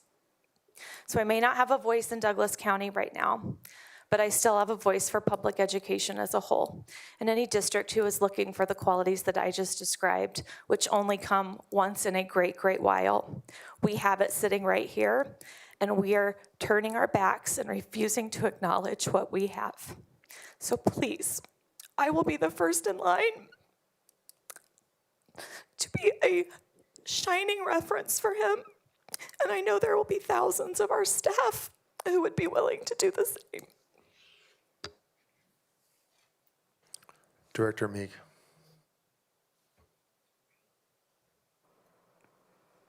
To hear you say that our superintendent doesn't have the skills, vision, or capabilities to lead is ludicrous. To allow a superintendent who has the skills, capabilities that he has to walk out the door at this point in time. COVID, the past 2 years, has been the most challenging and difficult time in history for public education, for everyone in our entire nation. Corey stepped in when our prior superintendent left at the beginning of a school year. Corey has worked nonstop to ensure stability in this system, to build a leadership team, to build everyone. It's ludicrous to say he does not have the skills or capabilities or be able to provide any kind of evidence. Ignorance and arrogance, It's a toxic combination, and our students and our community are gonna have to pay that price. Backdoor conversations and dealings cannot be the way that we move forward in this community. Our students have pointed it out. They've identified it. Our students' futures are at stake, and we must work together and demonstrate our commitment. And all you're doing tonight is demonstrating you don't care. Our students, our staff, on behalf of all of them, Corey, thank you so much for everything that you have given to this district. And I'm sorry that you're being put through this. It's wrong, and shame on you. Your vote then is no. I think it's a no. Director Ray. I can't even look at you. So mark this day, Director Weininger. This is the day that what happened 6 years ago when your mother left our district. Mark this day. You're responsible. You're responsible for every teacher that walks out of this district because of your vote tonight. Director Williams, Audience. you don't even have kids in our district-run schools. Mark this day as the day that you impacted thousands of kids. And you can go back to your charter school and do your thing, and this doesn't impact your charter school. But mark this day that you have devastated the education of over 60,000 kids. Director Myers, I have no idea who you are. One moment you say no, which I think is what your heart was telling you, and then all of a sudden, you get a glance from the president, and all of a sudden it's, I need to change that vote. Mark this day as again, the day that you're putting this district through the hell that you experienced when you were an employee. And Director Peterson, mark this day as a fail for you to bring the 7 of us together. You had an opportunity tonight to at least give us a chance. Give us a chance to collaborate and talk and work through this. But no, we're gonna push this through like gangbusters and not give our public even an opportunity to talk. This is a failed Director Peterson that you're gonna live with for many years to come. I can't even look at that man over there.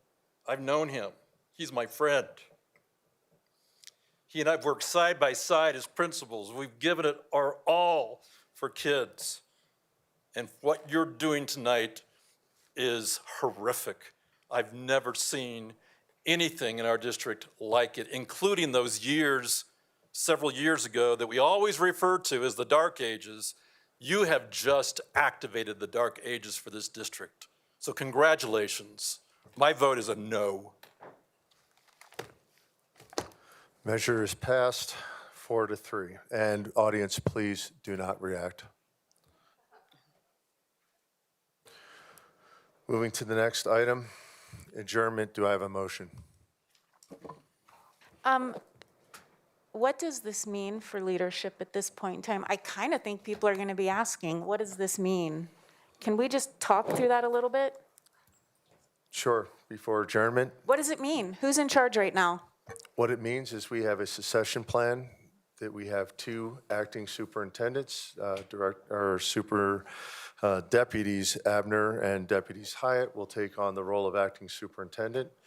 And then the next step is for us to obviously have public meetings, public gatherings, to get together and talk about what that is. That will be scheduled as soon as possible based on director availability. Well, Next week. actually, you don't get to decide. We as a board Right. decide what the process looks like. So I think what I'm trying to understand, and I think what the public is curious, what does it mean? So thank you for explaining the succession plan. The deputy superintendents are stepping up. When are we, as a 7-member board, going to discuss what the plan is? Because we, as a 7-member board, need to decide that. I absolutely agree, and we will have our meeting on Tuesday. I will ask for director availability for next week. Once we have a time where all 7 directors can get together, we can get into a work session and start that discussion.